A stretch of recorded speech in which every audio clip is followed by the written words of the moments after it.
Hello dear students, I am Dr. Sridhar H, Assistant Professor of History, Mahajan ಪ್ರಥಮ ದರ್ಜೆ college Mysuru.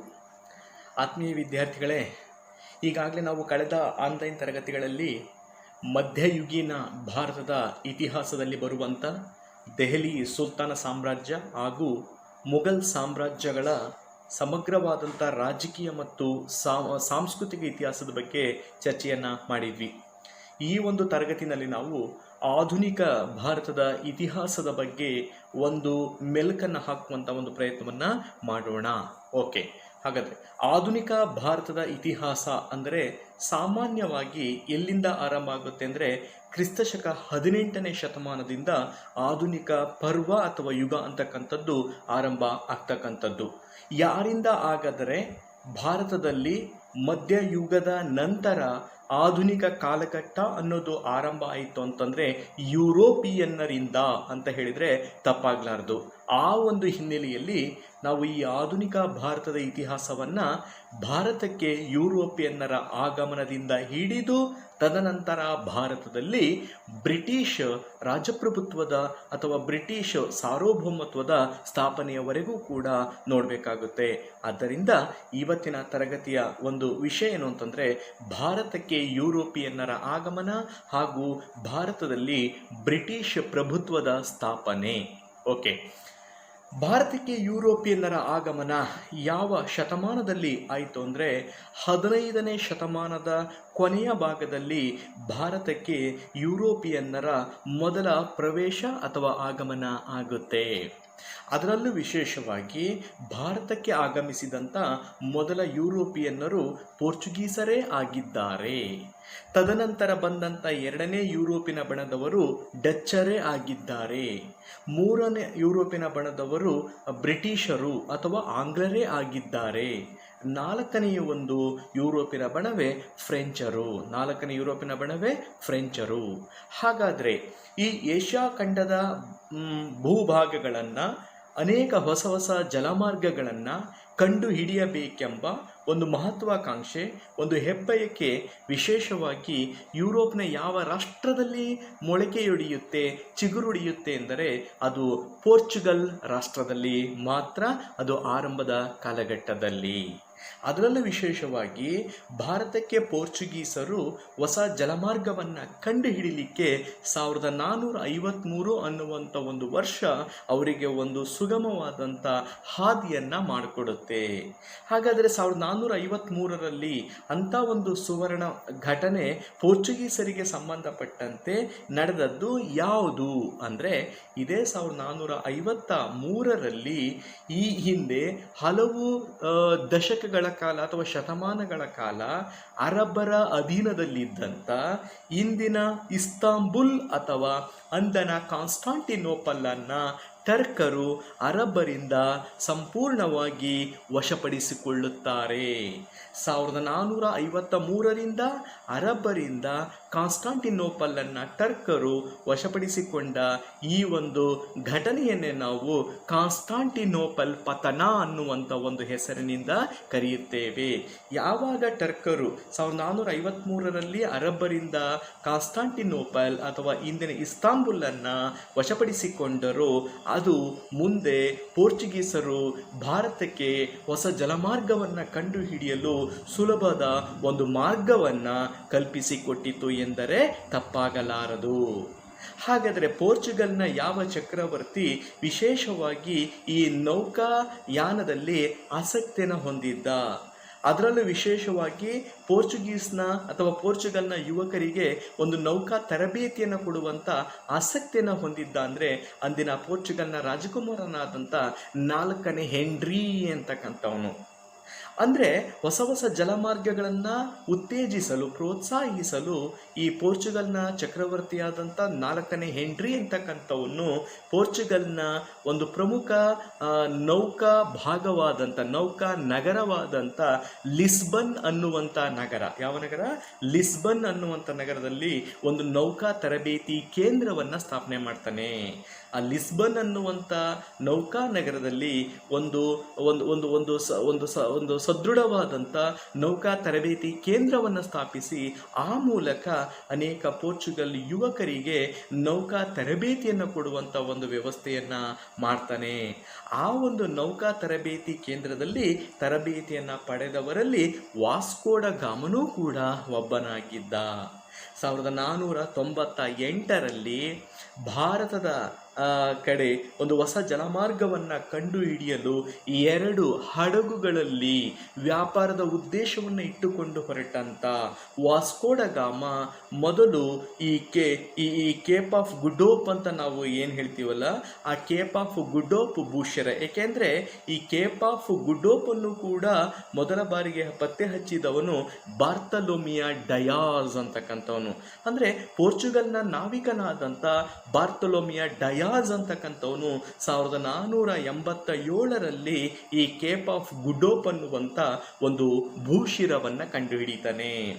ಈ ಬಾರ್ತಲೋಮಿಯಾ Dias ಕಂಡುಹಿಡಿದಂಥ Cape of ಗುಡೋಪ್ ಅನ್ನುವಂಥ ಭೂಶಿರವನ್ನು ಬಳಸಿಕೊಂಡು ಪೋರ್ಚುಗಲ್ನಿಂದ ಹೊರಟಂಥ 2 ಹಡಗುಗಳಲ್ಲಿ ಹೊರಟಂಥ ವಾಸ್ಕೋಡ ಗಾಮ ಅಂತಿಮವಾಗಿ 1498ರಲ್ಲಿ ನಮ್ಮ ಪಶ್ಚಿಮದ ಮಲಬಾರ್ ತೀರ ಪ್ರದೇಶವಾದಂಥ ಕೇರಳದ ಕಲ್ಲಿಕೋಟೆ ಅಥವಾ ಕ್ಯಾಲಿಕಟ್ಗೆ ಬಂದಿಳಿತಾನೆ. ಆ ಸಂದರ್ಭದಲ್ಲಿ ಅವನನ್ನು ಸ್ವಾಗತ ಕೋರಿದವನು ಅಂದಿನ ಕಲ್ಲಿಕೋಟೆಯ ಹಿಂದೂ ರಾಜನಾದಂಥ ಜಾಮೋರಿನ್ ಅಂತಕ್ಕಂಥವನು. ಸೊ ಈ ಒಂದು ಸಂದರ್ಭದಲ್ಲಿ ವಾಸ್ಕೋಡ ಗಾಮ ಕೇವಲ ಈ ಭಾಗದಲ್ಲಿ ಸಿಕ್ಕಂಥ ಸಾಂಬಾರು ಪದಾರ್ಥಗಳನ್ನು ಇಲ್ಲಿಂದ ಖರೀದಿ ಮಾಡಿ ಕೆಲವೇ ದಿನಗಳಿದ್ದು ಅವನು ಮತ್ತೆ ವಾಪಸ್ಸು ಪೋರ್ಚುಗಲ್ಗೆ ಹಿಂದಿರುಗ್ತಾನೆ. ಯಾರು? ವಾಸ್ಕೋಡ ಗಾಮ ಹಿಂದಿರುಗಿದ ನಂತರ ಬಂದಂಥ ಮತ್ತೊಬ್ಬ ವ್ಯಾಪಾರಿ ಮತ್ತು ನಾವಿಕ ಯಾರು ಅಂದರೆ ಕೇಬ್ರಾಲ್ ಅಂತಕ್ಕಂಥನು. ಅದನ್ನು ಕೆಬ್ರಾಲ್ ಅಂತಲೂ ಕೂಡ ಕರೀತಾರೆ. ಈ ಕೇಬ್ರಾಲ್ ಅಂತಕ್ಕಂಥವನು 2ನೆಯ ನಾವಿಕನಾಗಿ ಪೋರ್ಚುಗಲ್ನಿಂದ ಇದೇ ಭಾರತದ ಕೇರಳಕ್ಕೆ ಭೇಟಿಯನ್ನು ಕೊಡ್ತಾನೆ. ಇವನು ಭಾರತಕ್ಕೆ ಭೇಟಿ ಕೊಟ್ಟಂಥ ಸಂದರ್ಭದಲ್ಲಿಯೇ ಭಾರತದಲ್ಲಿ ಮೊಟ್ಟ ಮೊದಲ ಯುರೋಪಿಯನ್ ಒಂದು ಕಂಪನಿ ಭಾರತದಲ್ಲಿ ಪೋರ್ಚುಗೀಸರಿಂದ ಸ್ಥಾಪನೆಯಾಗುತ್ತದೆ. ಅದುವೇ 1498ರಲ್ಲಿ ಸ್ಥಾಪನೆಯಾದಂಥ United East India Company of Portugal ಅಂತಕ್ಕಂಥದ್ದು. United East India Company of Portugal ಅನ್ನೋದು 1498ರಲ್ಲಿ ಸ್ಥಾಪನೆಯಾಗುತ್ತೆ. ಅದು ಕೇಬ್ರಾಲ್ನ ಒಂದು ಪ್ರಯತ್ನದಿಂದ. ಮುಂದೆ ಈ ಪೋರ್ಚುಗಲ್ ಈಸ್ಟ್ ಇಂಡಿಯಾ ಕಂಪನಿ ಭಾರತದಲ್ಲಿ ಸ್ಥಾಪನೆಯಾದ ಮೇಲೆ ಇದೇ ಕೇರಳದ ಕೊಚ್ಚಿನ್ನು, ಕಣ್ಣಾನೂರು, ಕಲ್ಲಿಕೋಟೆ ಇಲ್ಲಿ ವ್ಯವಸ್ಥಿತವಾಗಿ ಪೋರ್ಚುಗೀಸರು ತಮ್ಮ ವ್ಯಾಪಾರಿ ಕೋಟಿಗಳನ್ನು ಕಟ್ಟಿಕೊಳ್ಳಲು ಆರಂಭಿಸಿದರು. ತದನಂತರ 1501ರಲ್ಲಿ ಮತ್ತೊಮ್ಮೆ 2ನೇ ಬಾರಿ ಭಾರತಕ್ಕೆ ವಾಸ್ಕೋಡ ಗಾಮ ಭೇಟಿಯನ್ನು ಕೊಡ್ತಾನೆ. ಆ ಸಂದರ್ಭದಲ್ಲಿ ಇಲ್ಲಿ ಕೆಲವೊಂದು ಪ್ರಮುಖವಾದ ವ್ಯಾಪಾರಿ ಕೋಟಿಗಳನ್ನು ಕೇರಳವನ್ನು ಬಿಟ್ಟು ಬೇರೆ ಬೇರೆ ಕಡೆಗಳಲ್ಲೂ ಕೂಡ ಸ್ಥಾಪನೆ ಮಾಡುವಂಥ ಒಂದು ಪ್ರಯತ್ನವನ್ನು ಮಾಡ್ತಾನೆ. ಅಪಾರವಾದ ಸಾಂಬಾರು ಪದಾರ್ಥಗಳನ್ನು 2ನೇ ಬಾರಿ ಇಲ್ಲಿಂದ ಹಿಂದಿರುಗಬೇಕಾದ್ರೆ ತನ್ನ ರಾಷ್ಟ್ರಕ್ಕೆ ವಾಸ್ಕೋಡ ಗಾಮ ತೆಗೆದುಕೊಂಡು ಹೋಗ್ತಾನೆ. ಅದಾದಮೇಲೆ 1505ರಲ್ಲಿ ಭಾರತಕ್ಕೆ ಮೊಟ್ಟ ಮೊದಲ ಒಬ್ಬ ಪೋರ್ಚುಗಲ್ ವೈಸ್ರಾಯ್ ಆಗಮನವನ್ನು ಕೊಡ್ತಾನೆ. ಹಾಗಾದರೆ 1505ರಲ್ಲಿ ಭಾರತಕ್ಕೆ ಆಗಮಿಸಿದ ಪ್ರಥಮ ಪೋರ್ಚುಗಲ್ ವೈಸ್ರಾಯ್ ಯಾರು ಎಂದರೆ ಫ್ರಾನ್ಸಿಸ್ಕೋ ಡಿ ಆಲ್ಮೆಡಾ ಅಂತ. ಯಾರು?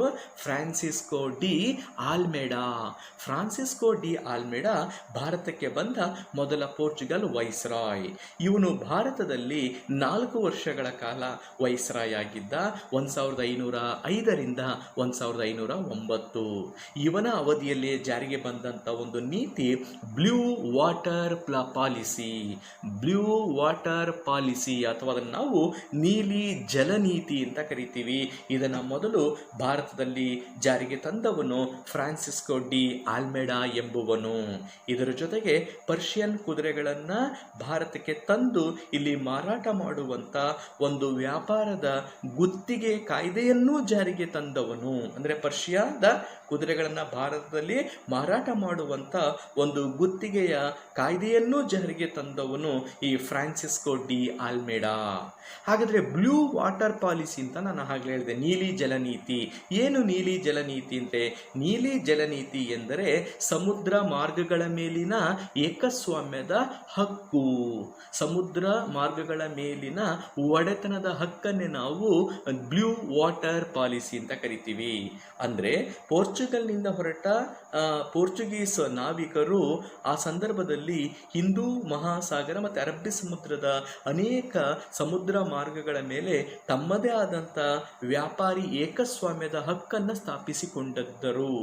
ಆ ಏಕಸ್ವಾಮ್ಯವನ್ನು ಸ್ಥಾಪಿಸಿಕೊಂಡ ಆ ಸಮುದ್ರ ಮಾರ್ಗಗಳ ಮೇಲಿನ ಒಡೆತನದ ಒಂದು ಹಕ್ಕನ್ನೇ ಏನಂತ ಕರೀತಾರೆ? ಬ್ಲೂ ವಾಟರ್ ಪಾಲಿಸಿ ಅಥವಾ ನೀಲಿ ಜಲನೀತಿ ಎನ್ನುವಂಥ ಒಂದು ಹೆಸರಲ್ಲಿ ಕರೀತಾರೆ. 1509ರಲ್ಲಿ ಆಲ್ಮೇಡನ ನಂತರ ಬಂದ ಎರಡನೆಯ ಪೋರ್ಚುಗಲ್ ವೈಸ್ರಾಯ್ ಯಾರು ಅಂದರೆ, ನೀವೆಲ್ಲರೂ ಅವನ ಹೆಸರನ್ನು ಕೇಳಿದಿರ, Alfonso D Albuquerque ಅಂತಕ್ಕಂಥವನು. Alfonso D Albuquerque ಅಥವಾ ಅಲ್ಬುಕರ್ಕ್ ಅಂತಲೂ ಕೂಡ ಕರೀತಾರೆ. ಇವನೇ ಭಾರತದಲ್ಲಿ ನಿಜವಾದ ಪೋರ್ಚುಗಲ್ ಸಾಮ್ರಾಜ್ಯದ ಸಂಸ್ಥಾಪಕ ಅಂತ ಕರೀತಾರೆ. ಇವನನ್ನೇ ಭಾರತದ ನಿಜವಾದ ಪೋರ್ಚುಗೀಸ್ ಸಾಮ್ರಾಜ್ಯದ ಸಂಸ್ಥಾಪಕ ಅಂತ ಕರೀತಾರೆ. ಕಾರಣ ಇಷ್ಟೇ, 1509-10 ಅವಧಿಯಲ್ಲಿ ಇವನು ಬಿಜಾಪುರದ ಸುಲ್ತಾನನಾದಂಥ ಯೂಸುಫ್ ಆದಿಲ್ ಶಾನಿಂದ ಗೋವಾವನ್ನು ವಶಪಡಿಸಿಕೊಳ್ತಾನೆ. 1509-10 ಅವಧಿಯಲ್ಲಿ ಇವನು ಗೋವಾವನ್ನು ಬಿಜಾಪುರದ ಯೂಸುಫ್ ಆದಿಲ್ ಶಾನಿಂದ ವಶಪಡಿಸ್ಕೊಳ್ತಾನೆ. ಎರಡನೆಯದಾಗಿ ಕೃಷ್ಣದೇವರಾಯನ ಅನುಮತಿಯನ್ನು ಪಡೆದು ನಮ್ಮ ಕರ್ನಾಟಕದ ಭಟ್ಕಳ ಕರಾವಳಿ ತೀರ ಪ್ರದೇಶ, ಯಾವುದು ಭಟ್ಕಳ ಕರಾವಳಿ ತೀರ ಪ್ರದೇಶದಲ್ಲಿ ಒಂದು ವ್ಯಾಪಾರಿ ಕೋಟೆಯನ್ನು ಕೂಡ ಕಟ್ಕೊಳ್ತಾನೆ. ಇದರ ಜೊತೆಗೆ ಇವನ ಆಳ್ವಿಕೆಯ ಅವಧಿಯಲ್ಲಿಯೇ ಈ ಗೋವಾ ಅನ್ನುವಂಥದ್ದು ಪೋರ್ಚುಗೀಸರ ಒಂದು ಪ್ರಮುಖವಾದ ಆಡಳಿತ ಕೇಂದ್ರವೂ ಆಯಿತು ಮತ್ತು ಪೋರ್ಚುಗೀಸರ ಪ್ರಬಲ ರಾಜಧಾನಿಯೂ ಕೂಡ ಆಯಿತು. ಇದರ ಜೊತೆಗೆ ಇವನ ಆಳ್ವಿಕೆಯ ಅವಧಿಯಲ್ಲಿಯೇ ಆಡಳಿತ ಮತ್ತು ಸೈನ್ಯಕ್ಕೆ ಹಿಂದೂಗಳನ್ನು ನೇಮಕ ಮಾಡಿಕೊಳ್ಳುವಂಥ ಪ್ರಕ್ರಿಯೆ ಆರಂಭವಾಯಿತು.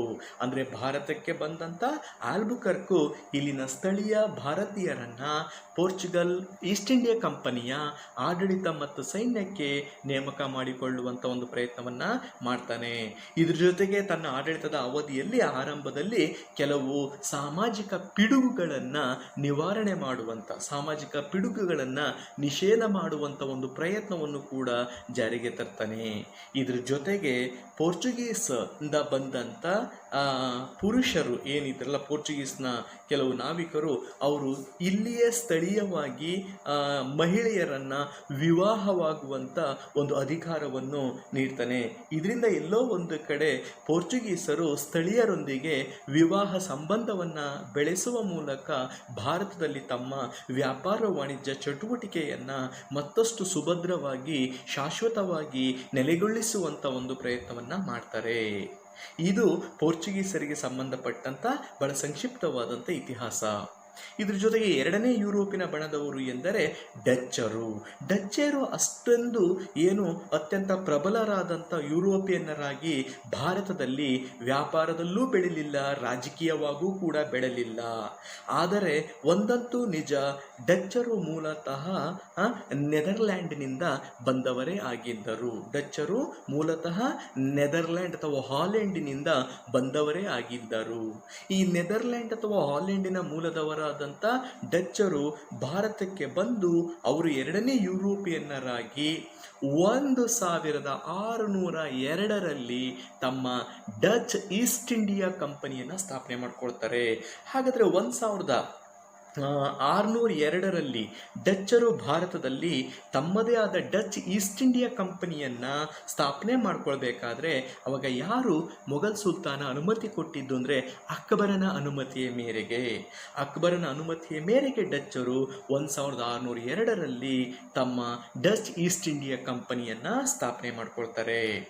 ಭಾರತದಲ್ಲಿ ಅವರ ಪ್ರಮುಖವಾದ ವ್ಯಾಪಾರಿ ಕೇಂದ್ರಗಳು ಎಂದರೆ ವಿಶೇಷವಾಗಿ ಈ ತಮಿಳುನಾಡು ಮತ್ತು ಆಂಧ್ರ ಭಾಗದಲ್ಲಿ ಬರುವಂಥ ಇರುವಂಥ ನಾಗಪಟ್ಟಣಂ, ಎರಡನೇದು ಪುಲಿಕಾಟ್, ಮೊದಲನೇದು ನಾಗಪಟ್ಟಣ, ಎರಡನೇದು ಪುಲಿಕಾಟು, ಮೂರನೇದು ಮಚಲಿಪಟ್ಟಣ, ಮತ್ತು ಸೂರತ್ತು, ಕಣ್ಣಾನೂರು, ಕಾರೈಕಲ್ಲು, ಸೂರತ್ತು, ಕಣ್ಣಾನೂರು, ಕಾರೈಕಲ್ಲು, ನಾಗಪಟ್ಟಣಮ್ಮು, ಪುಲಿಕಾಟು ಮತ್ತು ಮಚಲಿಪಟ್ಟಣ ಇವುಗಳು ಭಾರತದಲ್ಲಿ ಡಚ್ಚರ ಕೆಲವು ಪ್ರಮುಖವಾದಂಥ ವ್ಯಾಪಾರಿ ಕೇಂದ್ರಗಳಾಗಿದ್ವು. ಇಷ್ಟು ಪ್ರದೇಶಗಳಲ್ಲಿ ಯಾವ ಒಂದು ಪ್ರಮುಖವಾದಂಥ ಪ್ರದೇಶ ಡಚ್ಚರ ರಾಜಧಾನಿಯಾಗಿತ್ತು ಅಂದರೆ ಕೇರಳದ ಪುಲಿಕಾಟ್ ಅನ್ನುವಂಥದ್ದು. ಯಾವುದು? ಕೇರಳದ ಪುಲಿಕಾಟ್ ಅನ್ನುವಂಥದ್ದು ಅವರ ರಾಜಧಾನಿಯಾಗಿತ್ತು.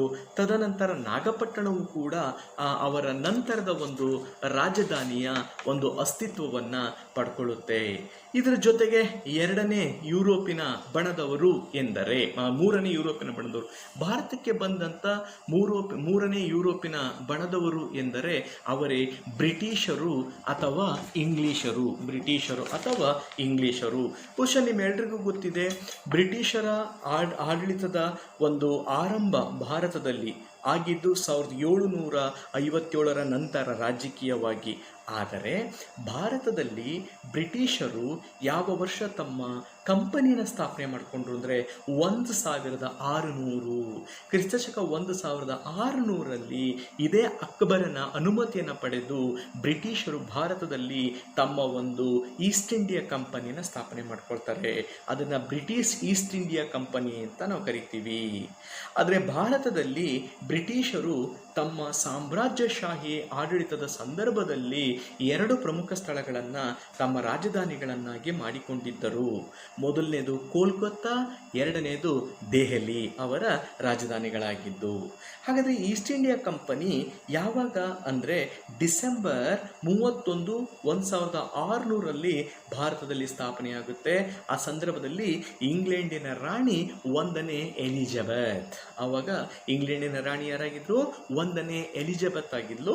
ಅವಳ ಸಂದರ್ಭದಲ್ಲಿ ಭಾರತದಲ್ಲಿ ಈ ಬ್ರಿಟಿಷರ ಒಂದು ಮೊದಲ ಈಸ್ಟ್ ಇಂಡಿಯಾ ಕಂಪನಿ 1600ರಲ್ಲಿ ಸ್ಥಾಪನೆ ಆಗುತ್ತೆ. 1600ರಲ್ಲಿ ಈಸ್ಟ್ ಇಂಡಿಯಾ ಕಂಪನಿ ಸ್ಥಾಪನೆಯಾದ ಕೇವಲ ಒಂದು 7-8 ವರ್ಷಗಳಲ್ಲಿ ಭಾರತದಲ್ಲಿ ಬ್ರಿಟಿಷ್ ಗವರ್ನರ್ಗಳ ನೇಮಕ ಆಗುತ್ತೆ. ಹಾಗಾದರೆ ಆ ಸಂದರ್ಭದಲ್ಲಿ ಯಾರು ಬ್ರಿಟಿಷ್ ಗವರ್ನರ್ಲ ಬ್ರಿಟಿಷ್ ವೈಸ್ರಾಯ್ ಭಾರತಕ್ಕೆ ಬಂದು ಇಲ್ಲಿ ವ್ಯಾಪಾರಿ ಕೋಟೆಯನ್ನು ಕಟ್ಟಿಕೊಳ್ಳುವಂಥ ಒಂದು ಪ್ರಯತ್ನವನ್ನು ಮಾಡ್ತಾರೆ. ಅಂದರೆ ಇಲ್ಲಿ ಗಮನಿಸ್ಬೇಕು ನೀವು, 1608 ಮತ್ತು 9ರ ಸಂದರ್ಭದಲ್ಲಿ ಮೊದಲ ಬ್ರಿಟಿಷ್ ವೈಸ್ರಾಯ್ ಭಾರತದ ಸೂರತ್ನಲ್ಲಿ ಒಂದು ವ್ಯಾಪಾರಿ ಕೋಟೆಯನ್ನು ಕಟ್ಟಿಕೊಳ್ಳಲು ಜಹಾಂಗೀರನ ಬಳಿ ಅನುಮತಿಯನ್ನು ಕೋರುತ್ತಾನೆ. ಅವನ ಹೆಸರೇ ಥಾಮಸ್ ಹಾಕಿನ್ಸ್ ಅನ್ನುವಂಥವನು. ಬ್ರಿಟಿಷ್ ವೈಸ್ರಾಯ್ ಯಾರು? Thomas Hawkins. ಈ ಬ್ರಿಟಿಷ್ ವೈಸ್ರಾಯ್ ಆಗಿರ್ತಕ್ಕಂಥ ಥಾಮಸ್ ಹಾಕಿನ್ಸು 1608-9ರಲ್ಲಿ ಜಹಾಂಗೀರ್ನ ಬಳಿ ತಾವು ಒಂದು ಸೂರತ್ನಲ್ಲಿ ವ್ಯಾಪಾರಿ ಕೋಟೆಯನ್ನು ಕಟ್ಕೊಳ್ತೀವಿ ಅಂತ ಅನುಮತಿ ಕೇಳ್ತಾನೆ. ಆದರೆ ಜಹಾಂಗೀರ್ ಅವನ ಒಂದು ಬೇಡಿಕೆಯನ್ನು ನಿರಾಕರಿಸ್ತಾನೆ. ಅದಾದ ಒಂದು 3-4 ವರ್ಷಗಳ ನಂತರ ಅಂದರೆ 1614-15ರ ಸಂದರ್ಭದಲ್ಲಿ ಎರಡನೆಯ ಬ್ರಿಟಿಷ್ ವೈಸ್ರಾಯ್ ಮತ್ತೆ ಅದೇ ಪ್ರಯತ್ನವನ್ನು ಮುಂದುವರಿಸ್ತಾನೆ. ಅವನ ಹೆಸರು ಸರ್ ಥಾಮಸ್ ಮಂಡ್ರೋ ಅಂತಕ್ಕಂಥವನು. ಸರ್ ಥಾಮಸ್ ಮಂಡ್ರೋ ಅಂತಿಮವಾಗಿ ಜಹಾಂಗೀರನಿಂದ ಅನುಮತಿಯನ್ನು ಪಡೆಯುವಲ್ಲಿ ಯಶಸ್ವಿಯಾಗಿ 1614-15ರಲ್ಲಿ ಅವನು ಸೂರತ್ನಲ್ಲಿ ತಮ್ಮ ಮೊದಲ ವ್ಯಾಪಾರಿ ಕೋಟೆಯನ್ನು ಕಟ್ಟಿಕೊಳ್ಳುತ್ತಾನೆ. ಸೊ ಇದು ಅವರ ಆರಂಭದ ವ್ಯಾಪಾರ ಚಟುವಟಿಕೆಯ ಒಂದು ಭಾಗ. ಅದಾದಮೇಲೆ ನೆಕ್ಸ್ಟು ನಾವು 1639ಕ್ಕೆ ನಾವು ಬಂದರೆ 1639ರಲ್ಲಿ ಒಬ್ಬ ಆಂಗ್ಲ ಅಧಿಕಾರಿ, ಅವನ ಹೆಸರು ಫ್ರಾನ್ಸಿಸ್ ಡೇ ಅಂತಕ್ಕಂಥವನು. 1639ರಲ್ಲಿ ಒಬ್ಬ ಬ್ರಿಟಿಷ್ ಅಧಿಕಾರಿಯಾದಂಥ ಫ್ರಾನ್ಸಿಸ್ ಡೇ ಅಂತಕ್ಕಂಥವನು ದಕ್ಷಿಣ ಭಾರತದಲ್ಲಿ ಒಂದು ನೂತನವಾದ ಮಡ್ರಾಸ್ ನಗರವನ್ನು ನಿರ್ಮಾಣ ಮಾಡ್ತಾನೆ. ಹಾಗಾದರೆ ಫ್ರಾನ್ಸಿಸ್ ಡೇ ಅಂತಕ್ಕಂಥವನು 1639 1790ರ ಸಂದರ್ಭದಲ್ಲಿ ಈ ದಕ್ಷಿಣ ಭಾರತದ ತಮಿಳುನಾಡು ಭಾಗದಲ್ಲಿ ಒಂದು ಮಡ್ರಾಸ್ ನಗರವನ್ನು ಸ್ಥಾಪನೆ ಮಾಡಿದ ಮೇಲೆ ಅಲ್ಲಿ ಒಂದು ಕೋಟೆಯನ್ನು ನಿರ್ಮಾಣ ಮಾಡ್ತಾನೆ. ಆ ಕೋಟೆಯನ್ನು ನಾವು ಸೇಂಟ್ ಜಾರ್ಜ್ ಕೋಟೆ ಅಂತ ಕರಿತೀವಿ. ಅಂದರೆ ಮಡ್ರಾಸ್ನ ಭಾಗದಲ್ಲಿ ಅವರು ಸ್ಥಾಪಿಸಿದಂಥ ಒಂದು ವ್ಯಾಪಾರಿ ಕೋಟೆ ಹೆಸರು ಸೇಂಟ್ ಜಾರ್ಜ್ ಅನ್ನುವಂಥ ಕೋಟೆ. ನಿಮಗೆಲ್ಲ ಗೊತ್ತಿರ್ಬೋದು 1696ರಲ್ಲಿ ಇದೇ ಬ್ರಿಟಿಷರು ಕೋಲ್ಕತ್ತಾದಲ್ಲಿಯೂ ಕೂಡ ಅದೇ ರೀತಿಯಾದಂಥ ಒಂದು ಕೋಟೆಯನ್ನು ನಿರ್ಮಾಣ ಮಾಡ್ತಾರೆ, ವ್ಯಾಪಾರಿ ಕೋಟೆಯನ್ನು ಅಲ್ಲಿ ಕಟ್ಕೊಳ್ತಾರೆ. ಸೊ ಅದರ ಹೆಸರು ವಿಲಿಯಂ ಫೋರ್ಟ್ ಅಂತಕ್ಕಂಥದ್ದು. ಕೋಲ್ಕತ್ತಾದ ಕೋಟೆ ಹೆಸರೇನು? William fort. ಮತ್ತು ಮಡ್ರಾಸ್ನಲ್ಲಿ ಅವರು ಕಟ್ಟಿದ್ದು ಸೇಂಟ್ ಜಾರ್ಜ್ ಅನ್ನುವಂಥ ಪ್ರಮುಖವಾದಂಥ ಕೋಟೆ. ಇದಾದಮೇಲೆ 1661ಕ್ಕೆ ನಾವು ಬಂದರೆ 1661ರಲ್ಲಿ ನಿಮ್ಮೆಲ್ರಿಗೂ ಗೊತ್ತಿರ್ಬೋದು ಇಂಗ್ಲೆಂಡಿನ ರಾಜಕುಮಾರ ಚಾರ್ಲ್ಸ್ ಸೆಕೆಂಡ್ 1661ರಲ್ಲಿ ಇಂಗ್ಲೆಂಡಿನ ರಾಜಕುಮಾರನಾದಂಥ 2ನೇ ಚಾರ್ಲ್ಸನ್ನ ವಿವಾಹವಾಗುತ್ತೆ. ಹಾಗಾದರೆ ಇಂಗ್ಲೆಂಡಿನ ರಾಜಕುಮಾರನಾದಂಥ 2ನೇ ಚಾರ್ಲ್ಸ್ ಯಾರನ್ನ ವಿವಾಹ ಆಗ್ತಾನೆ ಅಂದರೆ ಪೋರ್ಚುಗಲ್ನ ರಾಜಕುಮಾರಿಯಾದಂಥ ಕ್ಯಾಥರೀನಳನ್ನು ವಿವಾಹ ಆಗ್ತಾನೆ. ಎಷ್ಟರಲ್ಲಿ? 1661ರಲ್ಲಿ. ಈ ವಿವಾಹದ ಸಂದರ್ಭದಲ್ಲಿಯೇ ಪೋರ್ಚುಗೀಸ್ ಸರ್ಕಾರ ಈ ಇಂಗ್ಲೆಂಡಿನ ರಾಜಕುಮಾರನಾದಂಥ 2ನೇ ಚಾರ್ಲ್ಸನಿಗೆ ಭಾರತದಲ್ಲಿ ತಾವು ಸ್ಥಾಪಿಸಿಕೊಂಡಂಥ ವ್ಯಾಪಾರಿ ಕೋಟೆಯನ್ನು ಸ್ಥಾಪಿಸಿಕೊಂಡಂಥ ಬಾಂಬೆ ನಗರವನ್ನು ಅಥವಾ ಇವತ್ತಿನ ಮುಂಬೈ ಭಾಗವನ್ನು ಉಡುಗೊರೆಯಾಗಿ, ವಿವಾಹದ ಉಡುಗೊರೆಯಾಗಿ ಈ ಪೋರ್ಚುಗಲ್ ಸರ್ಕಾರ ಬಾಂಬೆಯನ್ನು ಯಾರಿಗೆ ನೀಡುತ್ತೆ? ಬ್ರಿಟನ್ನಿನ ರಾಜಕುಮಾರನಾದಂಥ 2ನೇ ಚಾರ್ಲ್ಸನಿಗೆ ವಿವಾಹದ ಸಂದರ್ಭದಲ್ಲಿ ನೀಡುತ್ತೆ. ಮುಂದೆ 2ನೇ ಚಾರ್ಲ್ಸ್ ಈ ಬಾಂಬೆಯನ್ನು 1688ರಲ್ಲಿ ಭಾರತದಲ್ಲಿನ ಈಸ್ಟ್ ಇಂಡಿಯಾ ಕಂಪನಿಗೆ ಹಸ್ತಾಂತರಿಸ್ತಾನೆ. ಅಂದರೆ ಈ ಬಾಂಬೆಯನ್ನು ನೀವು ಮುಂದೆ ಒಂದು ಪ್ರಬಲವಾದ ಪ್ರೆಸಿಡೆನ್ಸಿಯನ್ನಾಗಿ ಮಾಡಿಕೊಂಡು ತಮ್ಮ ವ್ಯಾಪಾರಿ ವಾಣಿಜ್ಯ ಚಟುವಟಿಕೆಗಳನ್ನು ಇಲ್ಲಿ ವಿಸ್ತರಿಸಿಕೊಳ್ಳಿ ಅಂತ ಅನುಮತಿಯನ್ನು ಕೊಡ್ತಾನೆ. ಇದ್ರ ಜೊತೆಗೆ 1720ಕ್ಕೆ ನಾವು ಬಂದರೆ 1720ರಲ್ಲಿಯೇ ಮತ್ತೊಂದು ಪ್ರಮುಖವಾದಂಥ ನಗರ ನೂತನವಾಗಿ ನಿರ್ಮಾಣ ಆಗುತ್ತೆ. 1720ರಲ್ಲಿ ನಿರ್ಮಾಣವಾದಂಥ ಒಂದು ನೂತನವಾದಂಥ ನಗರವೇ ಖಾಸಿಂ ಬಜಾರ್ ಅನ್ನುವಂಥ ನಗರ. ಇಲ್ಲಿ ಪಶ್ಚಿಮ ಬಂಗಾಳದಲ್ಲಿ ನಿರ್ಮಾಣವಾದಂಥ ಖಾಸಿಂ ಬಜಾರ್ ಅನ್ನುವಂಥ ನಗರ.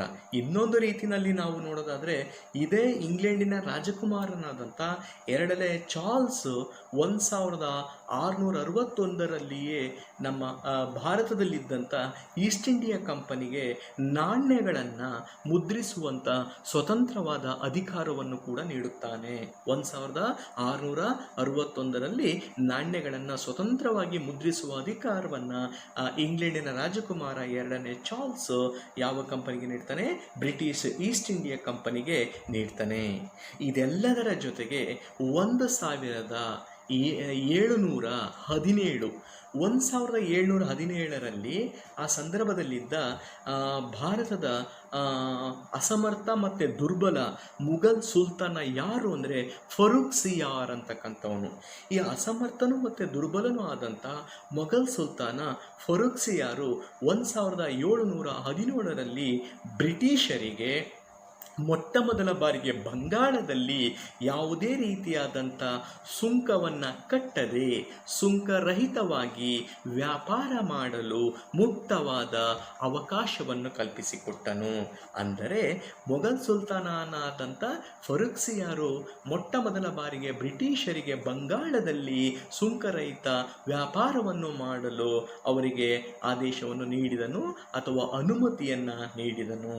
ಯಾವಾಗ ಬಂಗಾಳದಲ್ಲಿ ಅವರಿಗೆ ವ್ಯಾಪಾರ ಚಟುವಟಿಕೆಗಳನ್ನು ಮಾಡಲಿಕ್ಕೆ ಸುಂಕರಹಿತವಾಗಿ ಒಂದು ಅನುಮತಿಯನ್ನು ನೀಡಿದ, ಅಲ್ಲಿಂದ ಬ್ರಿಟಿಷರು ಹಂತ ಹಂತವಾಗಿ ಬಂಗಾಳವನ್ನು ಮುಂದೆ ರಾಜಕೀಯವಾಗಿ ತಮ್ಮ ಸಾಮ್ರಾಜ್ಯದ ಕೇಂದ್ರವನ್ನಾಗಿ ಮಾಡಿಕೊಳ್ಳಬೇಕೆಂಬ ನಿರ್ಧಾರಕ್ಕೆ ಬಂದರು. ಅಲ್ಲಿಂದ ಮುಂದೆ ಭಾರತದ ಇನ್ನೂ ಅನೇಕ ಪ್ರದೇಶಗಳನ್ನು ತಮ್ಮ ವ್ಯಾಪಾರಿ ಚಟುವಟಿಕೆಗಳ ಕೇಂದ್ರವನ್ನಾಗಿ ಇಟ್ಟುಕೊಂಡರು. ಕಾರಣ ಇಷ್ಟೇ, 1600ರಿಂದ ಹಿಡಿದು 1757ರವರೆಗೆ, ಅಂದರೆ 157 ವರ್ಷಗಳ ಕಾಲ ಬ್ರಿಟಿಷ್ ಈಸ್ಟ್ ಇಂಡಿಯಾ ಕಂಪನಿಯ ಚಟುವಟಿಕೆ ಕೇವಲ ವ್ಯಾಪಾರ ಮತ್ತು ವಾಣಿಜ್ಯ ಕ್ಷೇತ್ರಗಳಿಗೆ ಮಾತ್ರ ಸೀಮಿತವಾಗಿತ್ತು. ಆದರೆ 1757ರ ನಂತರ ಈ ಈಸ್ಟ್ ಇಂಡಿಯಾ ಕಂಪನಿ ಭಾರತದಲ್ಲಿ ತನ್ನ ರಾಜಕೀಯ ಸಾಮ್ರಾಜ್ಯವನ್ನು ಕಟ್ಟುವ ಮೂಲಕ ಎಲ್ಲೋ ಒಂದು ಕಡೆ ಇನ್ನೂ ಅನೇಕ ಪ್ರದೇಶಗಳನ್ನು ಭಾರತದಲ್ಲಿ ಆಕ್ರಮಿಸಿಕೊಂಡು ಭಾರತದಲ್ಲಿ ಅಂತಿಮವಾಗಿ 1857ರ ಹೊತ್ತಿಗೆ ತನ್ನದೇ ಆದ ಒಂದು ಸಾಮ್ರಾಜ್ಯವನ್ನು ಭಾರತದಲ್ಲಿ ಸ್ಥಾಪನೆ ಮಾಡಿಕೊಳ್ಳುವಲ್ಲಿ ಯಶಸ್ಸನ್ನು ಕಂಡಿತು.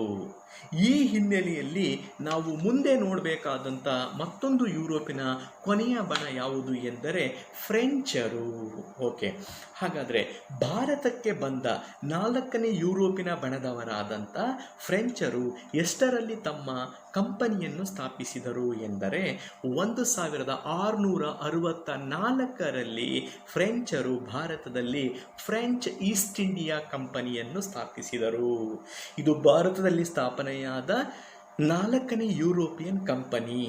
1664ರಲ್ಲಿ ಫ್ರೆಂಚರು ಭಾರತದಲ್ಲಿ ತಮ್ಮ ಫ್ರೆಂಚ್ ಈಸ್ಟ್ ಇಂಡಿಯಾ ಕಂಪನಿಯನ್ನು ಸ್ಥಾಪನೆ ಮಾಡಬೇಕಾದ್ರೆ ಯಾವ ಮುಘಲ್ ಸುಲ್ತಾನ ಅವರಿಗೆ ಅನುಮತಿಯನ್ನು ನೀಡಿದ ಎಂದರೆ ಔರಂಗಜೇಬ್, ಮೊಘಲ್ ಸುಲ್ತಾನದಂಥ ಔರಂಗಜೇಬ್. ಆ ರೀತಿಯಾಗಿ ನಾವು ನೋಡಿದರೆ ಔರಂಗಜೇಬನ ಕಾಲದಲ್ಲಿಯೇ ಫ್ರೆಂಚರಿಗೆ ಭಾರತದಲ್ಲಿ ವ್ಯಾಪಾರಿ ಕೋಟೆಯನ್ನು ಕಟ್ಟಿಕೊಂಡು ಆ ಕ್ಷೇತ್ರದಲ್ಲಿ ಬೆಳೀಲಿಕ್ಕೆ ಮುಕ್ತವಾದಂಥ ಒಂದು ಅವಕಾಶ ಸಿಕ್ಕಿದ್ದು ಔರಂಗಜೇಬನಿಂದಲೇ ಅಂತ ಹೇಳಿದರೆ ತಪ್ಪಾಗಲಾರದು. ಕಾರಣ ಇಷ್ಟನೇ, 1664ರಲ್ಲಿ ಇವರು ಫ್ರೆಂಚ್ ಈಸ್ಟ್ ಇಂಡಿಯಾ ಕಂಪನಿಯನ್ನು ಸ್ಥಾಪನೆ ಮಾಡಿಕೊಂಡ ತದನಂತರದ ವರ್ಷಗಳಲ್ಲಿ, ಫಾರ್ ಎಕ್ಸಾಂಪಲ್ 1668ರಲ್ಲಿ ಇದೇ ಔರಂಗಜೇಬನ ಅನುಮತಿಯನ್ನು ಪಡೆದು ಸೂರತ್ನಲ್ಲಿ ತಮ್ಮ ಒಂದು ವ್ಯಾಪಾರಿ ಕೋಟೆಯನ್ನು ಕಟ್ಟಿಕೊಳ್ತಾರೆ. 69ರಲ್ಲಿ ಮಚಲಿಪಟ್ಟಣದಲ್ಲಿ ತಮ್ಮ ವ್ಯಾಪಾರಿ ಕೋಟೆಯನ್ನು, 73-74ರಲ್ಲಿ ಪಾಂಡಿಚೇರಿ, ಯಾಕೆಂದರೆ ನಿಮಗೆ ಗೊತ್ತಿದೆ ಪಾಂಡಿಚೇರಿ ಭಾರತದಲ್ಲಿನ ಫ್ರೆಂಚರ ಒಂದು ಸುದೀರ್ಘ ಕಾಲದ ರಾಜಧಾನಿಯಾಗಿತ್ತು. ಅಂದರೆ ಮುಂದೆ ಪಾಂಡಿಚೇರಿ ಫ್ರೆಂಚರ ರಾಜಧಾನಿಯಾಗಿದ್ದು ಅಷ್ಟೇ ಸತ್ಯ, ಇದೇ ಪಾಂಡಿಚೇರಿಯಲ್ಲಿಯೂ ಕೂಡ ಔರಂಗಜೇಬನ ಅನುಮತಿಯನ್ನು ಪಡೆದು ಫ್ರೆಂಚರು 1673-74ರಲ್ಲಿ ಮತ್ತೊಂದು ತಮ್ಮ ವ್ಯಾಪಾರಿ ಕೋಟೆಯನ್ನು ಕಟ್ಟಿಕೊಳ್ತಾರೆ. ಅದಾದಮೇಲೆ 1725ರಲ್ಲಿ ಕೇರಳದ ಮಾಹೆನಲ್ಲಿ ಮತ್ತೊಂದು ವ್ಯಾಪಾರಿ ಕೋಟೆ, 1739ರಲ್ಲಿ ತಮಿಳುನಾಡಿನ ಕಾರೈಕಲ್ನಲ್ಲಿ ಕೂಡ ಒಂದು ವ್ಯಾಪಾರಿ ಕೋಟೆಯನ್ನು ಕಟ್ಟಿಕೊಂಡು ಇವರು ಕೂಡ ಭಾರತದಲ್ಲಿ ಬ್ರಿಟಿಷರ ಸಮನಾಗಿ ಪ್ರತಿಸ್ಪರ್ಧಿಗಳಾಗಿ ವ್ಯಾಪಾರ ವಾಣಿಜ್ಯ ಚಟುವಟಿಕೆಗಳಲ್ಲಿ ಬೆಳೀತಾ ಹೋಗ್ತಾರೆ. ಅಂದರೆ ಎಲ್ಲೋ ಒಂದು ಕಡೆ 18ನೇ ಶತಮಾನದ ಪೂರ್ವಾರ್ಧದಲ್ಲಿ ಭಾರತದಲ್ಲಿ ಎಲ್ಲೋ ಒಂದು ಕಡೆ ವ್ಯಾಪಾರ ಮತ್ತು ವಾಣಿಜ್ಯ ಚಟುವಟಿಕೆಗಳ ವಿಚಾರಗಳು ಬಂದಾಗ ಪ್ರಬಲ ಪ್ರತಿಸ್ಪರ್ಧಿಗಳಾಗಿ ನಿಂತಿದ್ದು ಒಂದು ಬ್ರಿಟಿಷರು ಮತ್ತೊಂದು ಫ್ರೆಂಚರು. ಹೀಗೆ ವ್ಯಾಪಾರ ವಾಣಿಜ್ಯ ಚಟುವಟಿಕೆಗಳಲ್ಲಿ ಸದೃಢರಾಗಿ ಸಾಕಷ್ಟು ಲಾಭಾಂಶವನ್ನು ಮಾಡಿದಂಥ ಬ್ರಿಟಿಷರು ಮತ್ತು ಫ್ರೆಂಚರ ನಡುವೆ 18ನೇ ಶತಮಾನದ ಪೂರ್ವಾರ್ಧದಲ್ಲಿ ಭಾರತದ ರಾಜಕೀಯ ಚುಕ್ಕಾಣಿಯನ್ನು ಹಿಡಿಯಲು ಒಂದು ಪ್ರಬಲವಾದಂಥ ಪೈಪೋಟಿ ಆರಂಭವಾಗುತ್ತದೆ ಅಥವಾ ಪ್ರಬಲವಾದಂಥ ಯುದ್ಧಗಳು ಆರಂಭವಾಗ್ತವೆ. ಅಂದರೆ ಎಲ್ಲೋ ಒಂದು ಕಡೆ 1745-46ರವರೆಗೆ ಬ್ರಿಟಿಷರು ಮತ್ತು ಫ್ರೆಂಚರ ಚಟುವಟಿಕೆಗಳು ಕೂಡ ಕೇವಲ ವ್ಯಾಪಾರ ಮತ್ತು ವಾಣಿಜ್ಯ ಕ್ಷೇತ್ರಗಳಿಗೆ ಮಾತ್ರ ಸೀಮಿತವಾಗಿದ್ದವು. ತದನಂತರದಲ್ಲಿ ಇಬ್ಬರು ಯುರೋಪಿಯನ್ನರು ಭಾರತದಲ್ಲಿ ಪ್ರಬಲರಾಗಿ ಮುಂದೆ ಭಾರತದಲ್ಲಿ ತಮ್ಮ ರಾಜಕೀಯ ಸಾಮ್ರಾಜ್ಯಶಾಹಿ ವ್ಯವಸ್ಥೆಯನ್ನು ಸ್ಥಾಪಿಸಲು ಮುಂದಾದರು, ಸಾಮ್ರಾಜ್ಯಶಾಹಿ ವ್ಯವಸ್ಥೆಯನ್ನು ವಿಸ್ತರಿಸಲು ಮುಂದಾದರು, ಭಾರತವನ್ನು ತಮ್ಮ ರಾಜಕೀಯ ಸಾರ್ವಭೌಮತ್ವದ ಅಡಿಯಲ್ಲಿ ಆಳಲು ಮುಂದಾದರು. ಅದರ ಪರಿಣಾಮವೇ ನಾವು ನೋಡುವಂಥ ನಿರ್ಣಾಯಕ ಯುದ್ಧಗಳೇ ಕರ್ನಾಟಿಕ್ ಯುದ್ಧಗಳು. ಯಾವ ಯುದ್ಧಗಳು? ಕರ್ನಾಟಿಕ್ ಯುದ್ಧಗಳು. ಆತ್ಮೀಯ ವಿದ್ಯಾರ್ಥಿಗಳೇ, ನೀವಿಲ್ಲಿ ಒಂದು ಗಮನಿಸಬೇಕು, 18ನೇ ಶತಮಾನದ ಮಧ್ಯಭಾಗದಲ್ಲಿ ಎಲ್ಲೋ ಒಂದು ಕಡೆ ಫ್ರೆಂಚರನ್ನು ಸಂಪೂರ್ಣವಾಗಿ ಎಲ್ಲ ಯುದ್ಧಗಳಲ್ಲೂ ಹತ್ತಿಕ್ಕಿ ಸೋಲಿಸಿದಂಥ ಬ್ರಿಟಿಷರೇ ಮುಂದೆ ಭಾರತವನ್ನು ರಾಜಕೀಯವಾಗಿ ಆಳುವವರು ಎಂಬುದನ್ನು ನಿರ್ಧರಿಸಿಕೊಂಡರು. ಅಂದರೆ ಅವತ್ತಿನ ಒಂದು ಕಾಲಘಟ್ಟ ಭಾರತವನ್ನು ರಾಜಕೀಯವಾಗಿ ಬ್ರಿಟಿಷರೇ ಆಳುವರು ಎಂಬುದನ್ನು ನಿರ್ಧರಿಸಿತು. ಆ ಪ್ರಕಾರವಾಗಿ 1746ರಿಂದ ಹಿಡಿದು 1763ರವರೆಗೆ ಇದೇ ಬ್ರಿಟಿಷರು ಮತ್ತು ಫ್ರೆಂಚರ ನಡುವೆ ಭಾರತದಲ್ಲಿ 3 ರೀತಿಯ ಯುದ್ಧಗಳು ನಡೆಯುತ್ತೆ. ಆ 3 ಯುದ್ಧಗಳನ್ನೇ ನಾವು ಕರ್ನಾಟಿಕ್ ಯುದ್ಧಗಳು ಅಂತ ಕರಿತೀವಿ. ಏನಂತ ಕರಿತೀವಿ? ಕರ್ನಾಟಿಕ್ ಯುದ್ಧಗಳು ಅಂತ ಕರಿತೀವಿ. ಈಗಾಗಲೇ ಎಲ್ಲೋ ಒಂದು ಕಡೆ ಯುರೋಪ್ ಖಂಡದಲ್ಲಿ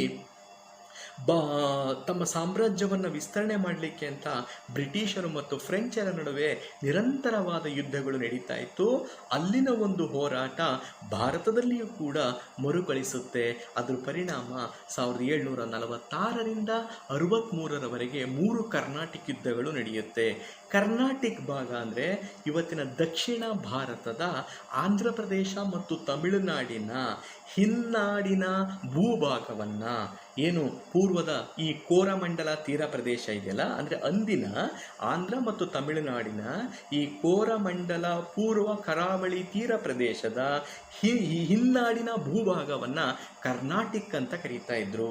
ಆ ಕರ್ನಾಟಿಕ್ನ ರಾಜಧಾನಿ ಆರ್ಕಾಟ್ ಅನ್ನುವಂಥ ಭಾಗವೇ ಆಗಿತ್ತು. ಕರ್ನಾಟಕದ ರಾಜಧಾನಿ ಆರ್ಕಾಟ್ ಅನ್ನುವಂಥದ್ದು. ಇಲ್ಲೇನಾಗುತ್ತೆ ಅಂದರೆ ಸ್ಥಳೀಯವಾಗಿ ಆರ್ಕಾಟಿನ ನವಾಬನ ಮಕ್ಕಳಿಗೂ ಮತ್ತು ಹೈದರಾಬಾದ್ ಸಂಸ್ಥಾನದ ನಿಜಾಮನ ಮಕ್ಕಳಿಗೂ ಕೂಡ, ಇಬ್ಬರಿಗೂ ಕೂಡ ಸಿಂಹಾಸನದ ವಿಚಾರವಾಗಿ ಆಂತರಿಕ ಕಲಹಗಳು, ಕಚ್ಚಾಟಗಳು ಆರಂಭವಾಗುತ್ತೆ. ಯಾವಾಗ ಆರ್ಕಾಟ್ನ ಸಿಂಹಾಸನಕ್ಕಾಗಿ ಇಬ್ಬರು ಸಹೋದರರ ಮಧ್ಯೆ ಆಂತರಿಕ ಕಲಹ ಸ್ಟಾರ್ಟ್ ಆಗುತ್ತೆ, ಇನ್ನೊಂದು ಕಡೆ ಹೈದರಾಬಾದಿನ ಸಿಂಹಾಸನಕ್ಕಾಗಿ ಇಬ್ಬರು ಮುಸ್ಲಿಂ ಸಹೋದರರ ಮಧ್ಯೆ ಆಂತರಿಕ ಕಲಹ ಆಗುತ್ತೆ. ಇದೇ ಒಂದು ಸದಾವಕಾಶವನ್ನು 2 ಯುರೋಪಿನ ಬಣದವರಾದಂಥ ಫ್ರೆಂಚರು ಮತ್ತು ಬ್ರಿಟಿಷರು ಚೆನ್ನಾಗಿಯೇ ಬಳಸಿಕೊಂಡು ಇಲ್ಲಿ ತಮ್ಮ ಲಾಭವನ್ನು ಮಾಡಿಕೊಳ್ಳುವಂಥ ಪ್ರಯತ್ನವನ್ನು ಮಾಡ್ತಾರೆ. ಇಲ್ಲಿ ಒಂದು ಕಡೆ ಆರ್ಕಾಟ್ನಲ್ಲಿ 1ನೇ ಮಹಮ್ಮದ್ ಅಲಿಯ ನಂತರ ಅವನ ಇಬ್ಬರು ಮಕ್ಕಳಾದಂಥ ಅನ್ವರುದ್ದೀನ್ ಮತ್ತು ಚಂದಾ ಸಾಹೇಬ, 1ನೇ ಮಹಮ್ಮದ್ ಅಲಿಯ ಮಕ್ಕಳಾದಂಥ ಅನ್ವರುದ್ದೀನ್ ಮತ್ತು ಚಂದಾ ಸಾಹೇಬರ ಮಧ್ಯೆ ಆರ್ಕಾಟಿನ ಸಿಂಹಾಸನಕ್ಕಾಗಿ ಕಲಹ ಆರಂಭ ಆಗಿರುತ್ತೆ. ಇನ್ನೊಂದು ಕಡೆ ಹೈದರಾಬಾದಿನ ಸಿಂಹಾಸನಕ್ಕಾಗಿ ಅಸಫ್ ಜಾನ ನಿಧನ ಅಂತಾರೆ. ಏಕೆಂದರೆ ಸ್ವತಂತ್ರವಾದ ಹೈದರಾಬಾದ್ ಅನ್ನುವಂಥ ಸಂಸ್ಥಾನಕ್ಕೆ, ಅದರ ನಿರ್ಮಾಣಕ್ಕೆ ಮೂಲ ಕಾರಣಕರ್ತ ಅಸಫ್ ಜಾ ಅಂತಕ್ಕಂಥವನು. ಅಸಫ್ ಜಾ ನಿಜಾಮನ ಮರಣಾನಂತರ ಅವನ ಇಬ್ಬರು ಮಕ್ಕಳಾದಂಥ ಮುಜಾಫರ್ ಜಂಗ್ ಮತ್ತು ನಾಜಿರ್ ಜಂಗರ ಮಧ್ಯೆ ಯುದ್ಧ ಸ್ಟಾರ್ಟ್ ಆಗುತ್ತೆ. ಸಿಂಹಾಸನಕ್ಕಾಗಿ ಆಂತರಿಕ ಕಲಹ ಸ್ಟಾರ್ಟ್ ಆಗುತ್ತೆ. ಇದನ್ನೇ ಬಂಡವಾಳವನ್ನಾಗಿ ಮಾಡಿಕೊಂಡ ಬ್ರಿಟಿಷರು ಮತ್ತು ಫ್ರೆಂಚರು 2 ಸಂಸ್ಥಾನಗಳಲ್ಲಿ ಒಬ್ಬೊಬ್ಬ ಪ್ರತಿಸ್ಪರ್ಧಿಯನ್ನು ಬೆಂಬಲಿಸುವಂಥ ಪ್ರಯತ್ನವನ್ನು ಮಾಡ್ತಾರೆ. ಆ ಪ್ರಕಾರವಾಗಿ ಆರ್ಕಾಟ್ನಲ್ಲಿ ವಿಶೇಷವಾಗಿ ಬ್ರಿಟಿಷರು ಅನ್ವರುದ್ದೀನನನ್ನು ಬೆಂಬಲಿಸಿದ್ದಾರೆ. ಬ್ರಿಟಿಷರು ಆರ್ಕಾಟ್ನಲ್ಲಿ ಅನ್ವರುದ್ದೀನನನ್ನು ಬೆಂಬಲಿಸಿದರೆ ಫ್ರೆಂಚರು ಚಂದಾ ಸಾಹೇಬನನ್ನು ಬೆಂಬಲಿಸ್ತಾರೆ. ಇನ್ನೊಂದು ಕಡೆ ಹೈದರಾಬಾದಿನ ಸಿಂಹಾಸನದ ಹೋರಾಟದಲ್ಲಿ ಇದೇ ಬ್ರಿಟಿಷರು ನಾಜಿರ್ ಜಂಗನನ್ನು ಬೆಂಬಲಿಸಿದರೆ ಫ್ರೆಂಚರು ಮುಜಾಫರ್ ಜಂಗನನ್ನು ಬೆಂಬಲಿಸ್ತಾರೆ.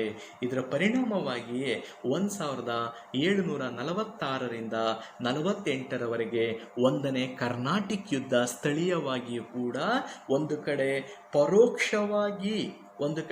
ಪರೋಕ್ಷವಾಗಿ ಬ್ರಿಟಿಷರು ಮತ್ತು ಫ್ರೆಂಚರ ನಡುವೆ ನಡೆದರೆ, ಪ್ರತ್ಯಕ್ಷವಾಗಿ ಇದು ಒಂದು ಕಡೆ ಆರ್ಕಾಟಿನ ಇಬ್ಬರು ಸಹೋದರರ ಮಧ್ಯೆ, ಒಂದು ಕಡೆ ಅನ್ವರುದ್ದೀನ್ ಮತ್ತು ಚಂದಾ ಸಾಹೇಬನ ಮಧ್ಯೆ, ಇನ್ನೊಂದು ಕಡೆ ಹೈದರಾಬಾದಿನ ಮುಜಾಫರ್ ಜಂಗ್ ಮತ್ತು ನಾಜಿರ್ ಜಂಗನ ಮಧ್ಯೆ ನೇರವಾದಂಥ ಪ್ರತ್ಯಕ್ಷವಾದಂಥ ಒಂದು ಹೋರಾಟ ಅಥವಾ ಯುದ್ಧ ಆರಂಭವಾಗುತ್ತದೆ. ಅಂತಿಮವಾಗಿ ಈ 1ನೇ ಕರ್ನಾಟಿಕ್ ಯುದ್ಧ 1748ರಲ್ಲಿ 2 ವರ್ಷಗಳ ನಂತರ ಮುಕ್ತಾಯವಾಗುತ್ತೆ. ಈ ಒಂದು ಮುಕ್ತಾಯದ ಹಂತದಲ್ಲಿ ಬ್ರಿಟಿಷರು ಮತ್ತು ಫ್ರೆಂಚರ ನಡುವೆ ಒಂದು ಸಮಬಲದ ಹೋರಾಟಗಳು ನಡೆದು ಎಕ್ಸ್ ಲಾ ಚಾಪೆಲ್ ಅನ್ನುವಂಥ ಹೆಸರಿನ ಒಪ್ಪಂದ ಆಗುತ್ತೆ. ಬ್ರಿಟಿಷರು ಮತ್ತು ಫ್ರೆಂಚರ ನಡುವೆ ಒಂದನೇ ಕರ್ನಾಟಿಕ್ ಯುದ್ಧದಿಂದ ಆದ ಒಪ್ಪಂದ ಎಕ್ಸ್ ಲಾ ಚಾಪೆಲ್ ಅನ್ನುವಂಥ ಒಪ್ಪಂದ. ಅದಾದಮೇಲೆ 1749ರಿಂದ ಹಿಡಿದು 54-55ರವರೆಗೆ ಪುನಃ ಎರಡನೇ ಕರ್ನಾಟಿಕ್ ಯುದ್ಧ ಇದೇ ಎರಡು ಬಣಗಳ ನಡುವೆ ಮುಂದುವರಿಯುತ್ತೆ. ಈ ಎರಡನೇ ಕರ್ನಾಟಿಕ್ ಯುದ್ಧದಲ್ಲಿ ಎಲ್ಲೋ ಒಂದು ಕಡೆ ಬ್ರಿಟಿಷರು ಅಲ್ಪ ಮೇಲುಗೈಯನ್ನು ಸಾಧಿಸ್ತಾರೆ, ಅಲ್ಪ ಜಯದ ಹಾದಿಯನ್ನು ಕಾಣ್ತಾರೆ. ವಿಜಯಲಕ್ಷ್ಮಿ ಅಲ್ಪ ಭಾಗ ಯಾರ ಕಡೆ ಒಲಿಯುತ್ತಾಳೆ? ಬ್ರಿಟಿಷರ ಕಡೆ. ಅಂತಿಮವಾಗಿ ಪಾಂಡಿಚೇರಿಯನ್ನು ವಶಪಡಿಸಿಕೊಂಡಂಥ ಬ್ರಿಟಿಷರು ಫ್ರೆಂಚರ ನಡುವೆ ಒಂದು ಒಪ್ಪಂದವನ್ನು ಮಾಡಿಕೊಂಡು ಪಾಂಡಿಚೇರಿಯನ್ನು ಬಿಟ್ಟುಕೊಡ್ತಾರೆ. ಅದುವೇ 54-55ರಲ್ಲಿ ಆದಂಥ ಪಾಂಡಿಚೇರಿ ಒಪ್ಪಂದ, ಎರಡನೇ ಕರ್ನಾಟಿಕ್ ಯುದ್ಧದಿಂದ. ಇನ್ನು ಮೂರನೇ ಕರ್ನಾಟಿಕ್ ಯುದ್ಧ ಯುರೋಪ್ ಖಂಡದಲ್ಲಿ ಆರಂಭ ಆಗಿದ್ದು 1756ರಲ್ಲಿ. ಯಾರ ನಡುವೆ? ಇದೇ ಬ್ರಿಟಿಷರು ಮತ್ತು ಫ್ರೆಂಚರ ನಡುವೆ. ಆದರೆ ಇದೇ ಕರ್ನಾಟಿಕ್ ಯುದ್ಧ ಭಾರತದಲ್ಲಿ ಆರಂಭವಾಗಿದ್ದು 2 ವರ್ಷಗಳ ತರುವಾಯ, ಅಂದರೆ 1758ರಿಂದ 63ರವರೆಗೆ. 1768ರಿಂದ 63ರವರೆಗೆ ಮೂರನೇ ಕರ್ನಾಟಿಕ್ ಯುದ್ಧ ಇದೇ ಬ್ರಿಟಿಷರು ಮತ್ತು ಫ್ರೆಂಚರು ಮತ್ತು ಆಂತರಿಕವಾಗಿ ಆರ್ಕಾಟ್ ಮತ್ತು ಹೈದರಾಬಾದಿನ ನಿಜಾಮರ ನಡುವೆ, ಸಹೋದರ ನಡುವೆ ನಡೆಯುತ್ತೆ. ಅಂತಿಮವಾಗಿ ಯುರೋಪ್ ಖಂಡದಲ್ಲಿ ಸತತವಾಗಿ 7 ವರ್ಷಗಳ ಕಾಲ ನಡೆದ ಬ್ರಿಟಿಷರು ಮತ್ತು ಫ್ರೆಂಚರ ನಡುವಿನ ಯುದ್ಧ ಕಾಳಗ 1763ರಲ್ಲಿ ಒಂದು ಐತಿಹಾಸಿಕ ಒಪ್ಪಂದದೊಂದಿಗೆ ಕೊನೆಯಾಗುತ್ತೆ. ಆ ಐತಿಹಾಸಿಕ ಒಪ್ಪಂದವೇ ಪ್ಯಾರಿಸ್ ಒಪ್ಪಂದ ಅಂತಕ್ಕಂಥದ್ದು. ಯುರೋಪ್ ಖಂಡದಲ್ಲಿ ಏನು ಬ್ರಿಟಿಷರ ಗೆಲುವಿನೊಂದಿಗೆ ಫ್ರೆಂಚರ ಸೋಲಿನೊಂದಿಗೆ ಪ್ಯಾರಿಸ್ ಅನ್ನುವಂಥ ಒಂದು ಶಾಂತಿ ಒಪ್ಪಂದ ಆಯಿತು. ಆ ಪ್ಯಾರಿಸ್ ಒಪ್ಪಂದ ಭಾರತದಲ್ಲಿ ನಡೆಯುತ್ತಿದ್ದ 5 ವರ್ಷಗಳ ಮೂರನೇ ಕರ್ನಾಟಿಕ್ ಯುದ್ಧಕ್ಕೂ ಕೂಡ ಆ ಒಪ್ಪಂದವೇ ಅನ್ವಯವಾಯಿತು. ಆ ಪ್ರಕಾರವಾಗಿ 1763ರ ಯುರೋಪ್ ಖಂಡದಲ್ಲಿ ಆದಂಥ ಪ್ಯಾರಿಸ್ ಶಾಂತಿ ಒಪ್ಪಂದವೇ ಇಲ್ಲಿಗೆ ಅನ್ವಯಿಸಿ ಇಲ್ಲಿಯೂ ಕೂಡ ಬ್ರಿಟಿಷರು ಮತ್ತು ಫ್ರೆಂಚರ ನಡುವಿನ ಮೂರನೇ ಕರ್ನಾಟಿಕ್ ಯುದ್ಧ ಕೆಲವು ಕರಾರುಗಳು, ಕೆಲವು ಮುಖ್ಯಾಂಶಗಳೊಂದಿಗೆ, ಕೆಲವು ಷರತ್ತುಗಳೊಂದಿಗೆ ಮುಕ್ತಾಯಗೊಳ್ಳುತ್ತದೆ. ಇದರ ಮಧ್ಯದಲ್ಲಿ ಭಾರತದಲ್ಲಿ ಬ್ರಿಟಿಷರು ಹೇಗೆ ತಮ್ಮ ರಾಜಕೀಯ ಪ್ರಭುತ್ವವನ್ನು ಎಲ್ಲಿಂದ, ಯಾವ ಯುದ್ಧದಿಂದ, ಯಾವ ವರ್ಷದಿಂದ ಅವರು ಸ್ಥಾಪನೆ ಮಾಡಿಕೊಂಡ್ರು, ಯಾವ ವರ್ಷದಲ್ಲಿ ಸ್ಥಾಪನೆ ಮಾಡಿಕೊಂಡ್ರು, ಅದನ್ನು ನಾವೀಗ ನೋಡಬೇಕಾಗುತ್ತೆ. ನೋಡಿ, ಭಾರತದಲ್ಲಿ ಬ್ರಿಟಿಷರು ತಮ್ಮ ಮೊದಲ ರಾಜಕೀಯ ಸಾಮ್ರಾಜ್ಯವನ್ನು ಕಟ್ಟಿದ್ದು 1757ರಲ್ಲಿ. 1757ರಲ್ಲಿ ತಾವು ಮೊಟ್ಟ ಮೊದಲ ತಮ್ಮ ರಾಜಕೀಯ ಸಾಮ್ರಾಜ್ಯವನ್ನು ಭಾರತದಲ್ಲಿ, ಅಂದರೆ ವಿಶೇಷವಾಗಿ ಬಂಗಾಳದಲ್ಲಿ ಅದನ್ನು ಕಟ್ಟಿ ಅಂತಿಮವಾಗಿ ಈ ಒಂದು ರಾಜಕೀಯ ಬಂಗಾಳಕ್ಕೆ ಸೀಮಿತವಾದ ತಮ್ಮ ರಾಜಕೀಯ ಸಾಮ್ರಾಜ್ಯವನ್ನು ಕೇವಲ 100 ವರ್ಷಗಳಲ್ಲಿ ಅಂದರೆ 1757ರಿಂದ 1857ರವರೆಗೆ ಕೆಲವೊಂದು ನಿರ್ಣಾಯಕವಾದ ಯುದ್ಧಗಳನ್ನು ಮಾಡುವ ಮೂಲಕ ಅಂತಿಮವಾಗಿ 1857ರಲ್ಲಿ ಭಾರತದಲ್ಲಿ ಒಂದು ಪ್ರಬಲವಾದಂಥ ರಾಜಕೀಯ ಸಾಮ್ರಾಜ್ಯಶಾಹಿ ಪ್ರಭುತ್ವವನ್ನು ಯಶಸ್ವಿಯಾಗಿ ಸ್ಥಾಪನೆ ಮಾಡಿಕೊಂಡು ಅಲ್ಲಿಂದ ಭಾರತವನ್ನು ನಿಜವಾಗಿಯೂ ಕೂಡ ಅವರು ಕೆಲವೊಂದು ಕಾಯ್ದೆಗಳ ಮೂಲಕ ಆಳುವಂಥ ಪ್ರಯತ್ನವನ್ನು ಮಾಡಿದರು. ಹಾಗಾದರೆ 1757ರ ಯಾವ ಕದನದಲ್ಲಿ ಬ್ರಿಟಿಷರು ಬಂಗಾಳವನ್ನು ಗೆದ್ದು ಅಲ್ಲಿ ತಮ್ಮ ಮೊದಲ ರಾಜಕೀಯ ಪ್ರಭುತ್ವವನ್ನು ಸ್ಥಾಪನೆ ಮಾಡಿಕೊಂಡರು ಎಂದರೆ ಪ್ಲಾಸಿ ಕದನ. ಯಾವ ಕದನ? ಪ್ಲಾಸಿ ಕದನ. ಹಾಗಾದರೆ ಈ ಪ್ಲಾಸಿ ಕದನ 1757ರಲ್ಲಿ ಯಾರ್ಯಾರ ನಡುವೆ ನಡೀತು ಅಂದರೆ, ಅಂದಿನ ಬಂಗಾಳದ ನವಾಬನಾದಂಥ ಸಿರಾಜ್ ಉದ್ ದೌಲಾ ಮತ್ತು ಅಂದಿನ ಬ್ರಿಟಿಷ್ ಗವರ್ನರ್ ಆಗಿರ್ತಕ್ಕಂಥ ರಾಬರ್ಟ್ ಕ್ಲೈವ್. ಹಾಗಾದರೆ ಬ್ರಿಟಿಷರು ಮತ್ತು ಸಿರಾಜ್ ಉದ್ ದೌಲನ ನಡುವೆ ಯಾಕೆ 1757ರಲ್ಲಿ ಈ ಬಂಗಾಳದ ಪ್ಲಾಸಿ ಎಂಬ ಸ್ಥಳದಲ್ಲಿ ಪ್ಲಾಸಿ ಕದನ ನಡೀತು ಅಂದರೆ ಅದಕ್ಕೆ ಕಾರಣ ಇದೆ. ಒಂದು ಕಾರಣ ಏನು ಅಂದರೆ, ಈಗಾಗಲೇ ಬಂಗಾಳದ ನವಾಬ ಬ್ರಿಟಿಷ್ ವರ್ತಕರಿಗೆ, ವ್ಯಾಪಾರಿಗಳಿಗೆ ಮಾತ್ರ ನೀಡಿದಂಥ ವ್ಯಾಪಾರಿ ಪರವಾನಗಿಯ ಪತ್ರಗಳನ್ನು, ಅಂದರೆ ಅವರಿಗೆ ನೀಡಿದಂಥ ಒಂದು ಟ್ರೇಡ್ ಆ್ಯಕ್ಟಿವಿಟೀಸ್ ಲೈಸೆನ್ಸಿಂಗ್ ಲೆಟರ್ಸನ್ನು ಅಂದರೆ ಅವುಗಳನ್ನು ದಸ್ತಕಗಳು ಅಂತ ಕರೀತಾರೆ. ಅಂದರೆ ಬ್ರಿಟಿಷ್ ವ್ಯಾಪಾರಿಗಳಿಗೆ ಯಾವುದೇ ತೆರಿಗೆ ಇಲ್ಲದೆ ವ್ಯಾಪಾರ ಮಾಡಲು ನೀಡಿದಂಥ ಈ ವ್ಯಾಪಾರ ಪರವಾನಗಿಯ ಪತ್ರಗಳನ್ನು, ಲೈಸೆನ್ಸಿಂಗ್ ಲೆಟರ್ಸನ್ನು ದಸ್ತಕ್ ಅಂತ ಕರೀತಾರೆ. ಈ ಬ್ರಿಟಿಷ್ ವರ್ತಕರು ತಮಗೆ ಕೊಟ್ಟಂಥ ಈ ದಸ್ತಕಗಳನ್ನು ಅವ್ರು ಏನು ಮಾಡ್ತಾರೆ, ದೇಶೀಯ ವ್ಯಾಪಾರಿಗಳಿಗೆ ಅವುಗಳನ್ನು ಮಾರಾಟ ಮಾಡಿಕೊಂಡು ಅವುಗಳನ್ನು ದುರುಪಯೋಗ ಪಡಿಸ್ಕೊಳ್ತಾರೆ. ಇದರಿಂದ ಬಂಗಾಳದ ರಾಜ್ಯ ಬೊಕ್ಕಸಕ್ಕೆ ಬರುವಂಥ ಆದಾಯದ ಪ್ರಮಾಣ ಕಡಿಮೆಯಾಗುತ್ತೆ. ಕೊನೆಗೆ ವಿಚಾರ ಗೊತ್ತಾದಾಗ ಸಿರಾಜುದ್ದೌಲಾ ಅದನ್ನು ವಿರೋಧಿಸಿ ಯುದ್ಧಕ್ಕೆ ಸಿದ್ಧನಾಗ್ತಾನೆ. ಇನ್ನೊಂದು ಕಡೆ ಬಂಗಾಳದ ನವಾಬನಾದಂಥ ಸಿರಾಜುದ್ದೌಲನ ಅನುಮತಿ ಇಲ್ಲದೆ ಬ್ರಿಟಿಷರು ಕೋಲ್ಕತ್ತಾದ ಸುತ್ತ ಅನೇಕ ವ್ಯಾಪಾರಿ ಕೋಟಿಗಳನ್ನು ಕಟ್ಟಿಕೊಳ್ತಾರೆ. ಯಾವಾಗ ಸಿರಾಜುದ್ದೌಲನ ಅನುಮತಿ ಇಲ್ಲದೆ ಅವರು ಕೆಲವು ವ್ಯಾಪಾರಿ ಕೋಟಿಗಳನ್ನು ಕಟ್ಟಿಕೊಂಡ್ರು, ಅದು ಕೂಡ ಇವನ ಅಸಮಾಧಾನಕ್ಕೆ ಕಾರಣ ಆಗುತ್ತೆ. ಮುಂದೆ ಈ ಎರಡೂ ಪ್ರಬಲವಾದ ಕಾರಣಗಳು ಇವರಿಬ್ಬರ ಮಧ್ಯೆ 1757ರಲ್ಲಿ ಪ್ಲಾಸಿ ಕದನ ನಡೆದು, ಆ ಕದನದಲ್ಲಿ ಈ ಬಂಗಾಳದ ನವಾಬನಾದಂಥ ಸಿರಾಜುದ್ದೌಲಾ ಏನಿದ್ದಲ್ಲ, ಆ ಸಿರಾಜುದ್ದೌಲನ ದಂಡನಾಯಕನಾದಂಥ ಮೀರ್ ಜಾಫರ್ ಬ್ರಿಟಿಷರ ಕಡೆ ಸೇರಿಕೊಂಡು ಅವರಿಗೆ ಬೆಂಬಲವನ್ನು ಕೊಡ್ತಾನೆ. ಇದರಿಂದ ಅನಿವಾರ್ಯವಾಗಿ ಸಿರಾಜುದ್ದೌಲಾ ಈ ಯುದ್ಧದಲ್ಲಿ ಬ್ರಿಟಿಷರಿಂದ ಬಹಳ ಸುಲಭವಾಗಿ ಸೋತು ಯುದ್ಧರಂಗದಲ್ಲಿ ಹತನಾಗ್ತಾನೆ. ತದನಂತರ ಬ್ರಿಟಿಷರು ಯುದ್ಧದಲ್ಲಿ ಗೆದ್ದ ಮೇಲೆ ಬಂಗಾಳವನ್ನು ನೇರವಾಗಿ ತಮ್ಮ ವಶಕ್ಕೆ ತೆಗೆದುಕೊಂಡು ಅಲ್ಲಿ ತಮ್ಮ ಮೊದಲ ರಾಜಕೀಯ ಪ್ರಭುತ್ವವನ್ನು ಸ್ಥಾಪನೆ ಮಾಡ್ತಾರೆ. ಇದ್ರ ಜೊತೆಗೆ ಮೀರ್ ಜಾಫರ್ನನ್ನು, ಅಂದರೆ ಸಿರಾಜುದ್ದೌಲನ ದಂಡನಾಯಕನಾದಂಥ ಮೀರ್ ಜಾಫರ್ನನ್ನು ಕೇವಲ ಹೆಸರಿಗೆ ಮಾತ್ರ, ನಾಮ ಮಾತ್ರ ನವಾಬನನ್ನಾಗಿ ಮಾಡಿಕೊಂಡು ಅವನಿಂದ ಎಲ್ಲ ರೀತಿಯಾದಂಥ ವ್ಯಾಪಾರದ ಅನುಕೂಲಗಳನ್ನು, ಲಾಭಾಂಶಗಳನ್ನು ಪಡೆಯುವಂಥ ಒಂದು ಪ್ರಯತ್ನವನ್ನು ಮಾಡ್ತಾರೆ. ಇದಾದ ಮೇಲೆ ನೆಕ್ಸ್ಟು 1760ರಲ್ಲಿ ಒಂದು ಕದನ ನಡೀತದೆ, ಅದನ್ನು ವಾಂಡಿವಾಶ್ ಕದನ ಅಂತ ಹೇಳ್ತೀವಿ. ಅದು ಆಂಧ್ರದಲ್ಲಿ ಬರುವಂಥ ಒಂದು ಪ್ರದೇಶ. ಅಲ್ಲಿ ಇದೇ ಬ್ರಿಟಿಷರು ಮತ್ತು ಫ್ರೆಂಚರ ನಡುವೆ ನಡೆದಂಥ ಈ ಕರ್ನಾಟಿಕ್ ಯುದ್ಧ ಏನಿದೆ, ಮೂರನೇ ಕರ್ನಾಟಿಕ್ ಯುದ್ಧ, ಅದರ ಮಧ್ಯದ ಅವಧಿಯಲ್ಲಿ ನಡೆದಂಥ ಒಂದು ಪ್ರಾದೇಶಿಕ ಕದನ.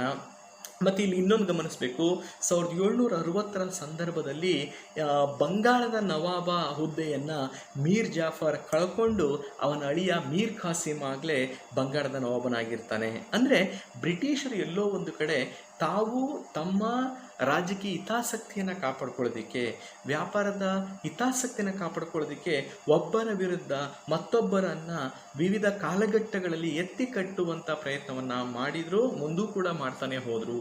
ಆ ಪ್ರಕಾರವಾಗಿ 1760ರ ವೇಳೆಗೆ ಬಂಗಾಳದ ನವಾಬನಾಗಿದ್ದಂಥ ಮೀರ್ ಜಾಫರ್ ತನ್ನ ನವಾಬ ಹುದ್ದೆಯನ್ನು ಕಳ್ಕೊಳ್ತಾನೆ. ಮುಂದೆ ಅವನ ಅಳಿಯನಾದಂಥ ಮೀರ್ ಖಾಸಿಮು ಬಂಗಾಳದ ನವಾಬನಾಗಿ ಬ್ರಿಟಿಷರ ಕೈಗೊಂಬೆಯಾಗಿ ಮಾರ್ಪಡ್ತಾನೆ. ಈ ಮೀರ್ ಖಾಸಿಮನು ಕೂಡ ಮುಂದೊಂದು ದಿನ ಬ್ರಿಟಿಷರ ವಿರುದ್ಧ ಹೋರಾಟಕ್ಕೆ ಸನ್ನದ್ಧನಾಗಬೇಕಾಗತ್ತೆ.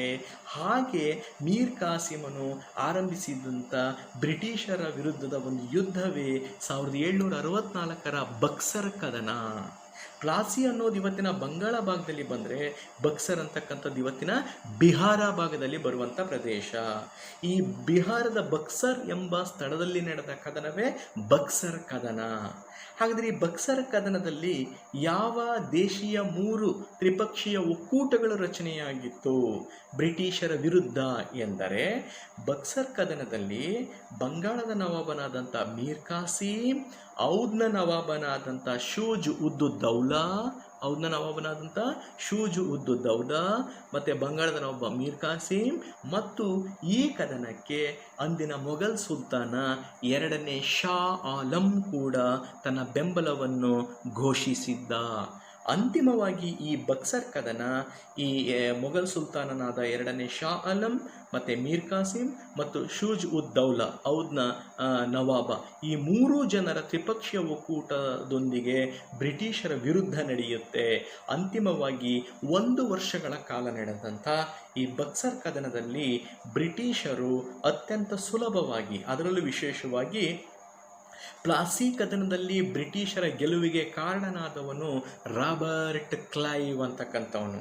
ಆ ಬ್ರಿಟಿಷ್ ಗವರ್ನರ್ ಆದಂಥ ರಾಬರ್ಟ್ ಕ್ಲೈವ್ ಅತ್ಯಂತ ಸುಲಭವಾಗಿ ತನ್ನ ಬಲಿಷ್ಠವಾದ ಸೈನ್ಯದ ಮೂಲಕ 2ನೇ ಬಾರಿ ಬಂಗಾಳದ ನವಾಬನನ್ನು ಸೋಲಿಸುವ ಮೂಲಕ ಯಾವ ಕದನದಲ್ಲಿ, ಬಕ್ಸರ್ ಕದನದಲ್ಲಿ ಅಂತಿಮವಾಗಿ ಸೋತಂತ ಈ ತ್ರಿಪಕ್ಷೀಯ ಒಕ್ಕೂಟದ ಜೊತೆ ಗೆದ್ದಂಥ ಮೀರ್ ಖಾಸಿಮ್ ಅಥವಾ ಬ್ರಿಟಿಷರು 1765ರಲ್ಲಿ ಒಂದು ಒಪ್ಪಂದವನ್ನು ಮಾಡ್ಕೊಳ್ತಾರೆ.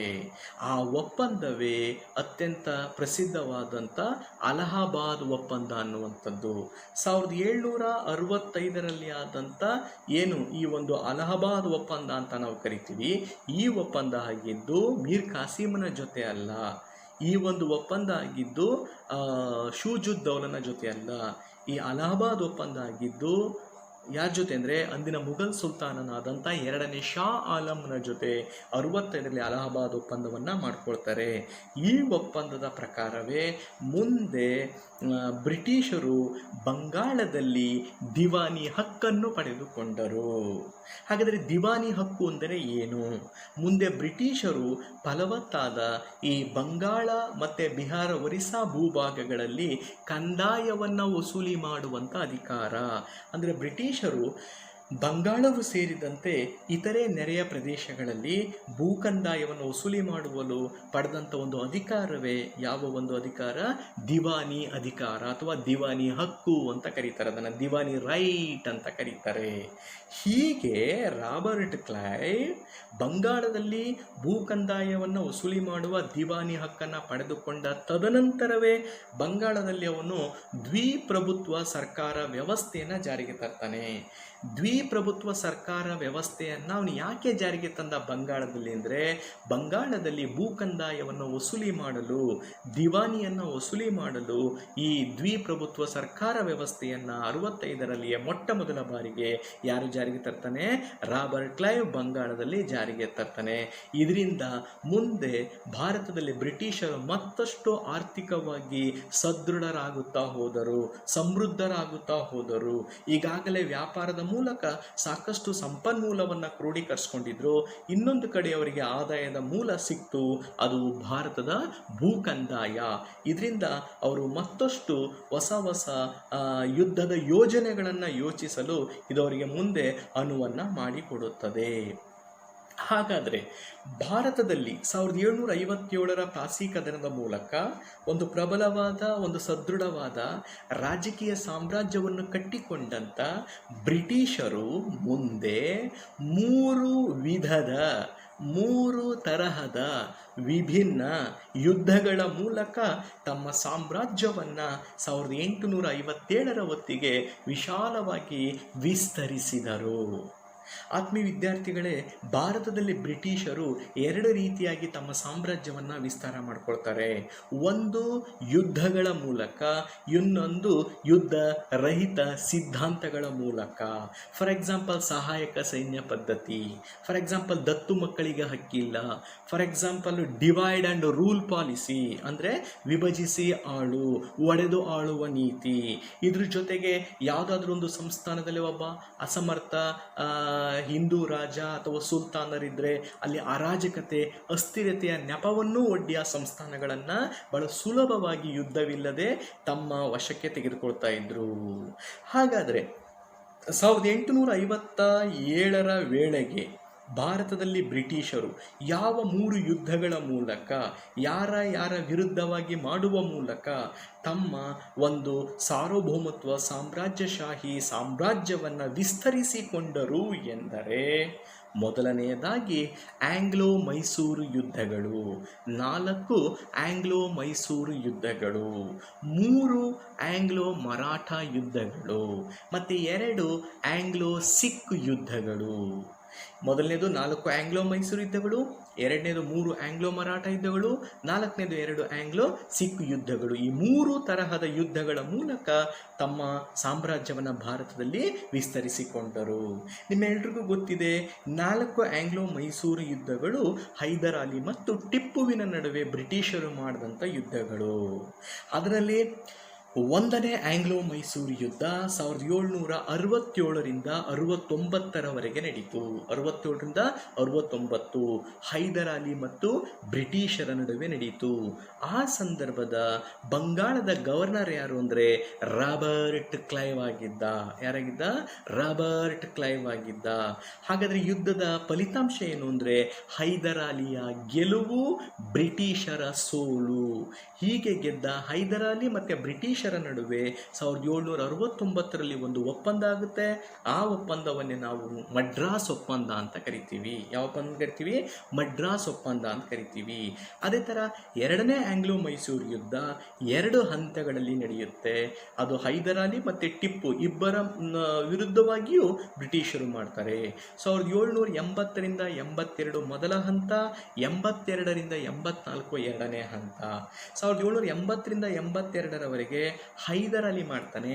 82ರಲ್ಲಿ ಹೈದರ್ ಅಲಿ ಅನಾರೋಗ್ಯದ ನಿಮಿತ್ತ ತೀರಿ ಹೋದ್ಮೇಲೆ ಅವನ ಮಗ ಟಿಪ್ಪು 84ರವರೆಗೆ ಎರಡನೇ ಆಂಗ್ಲೋ ಮೈಸೂರು ಯುದ್ಧವನ್ನು ಮುಂದುವರಿಸ್ತಾನೆ.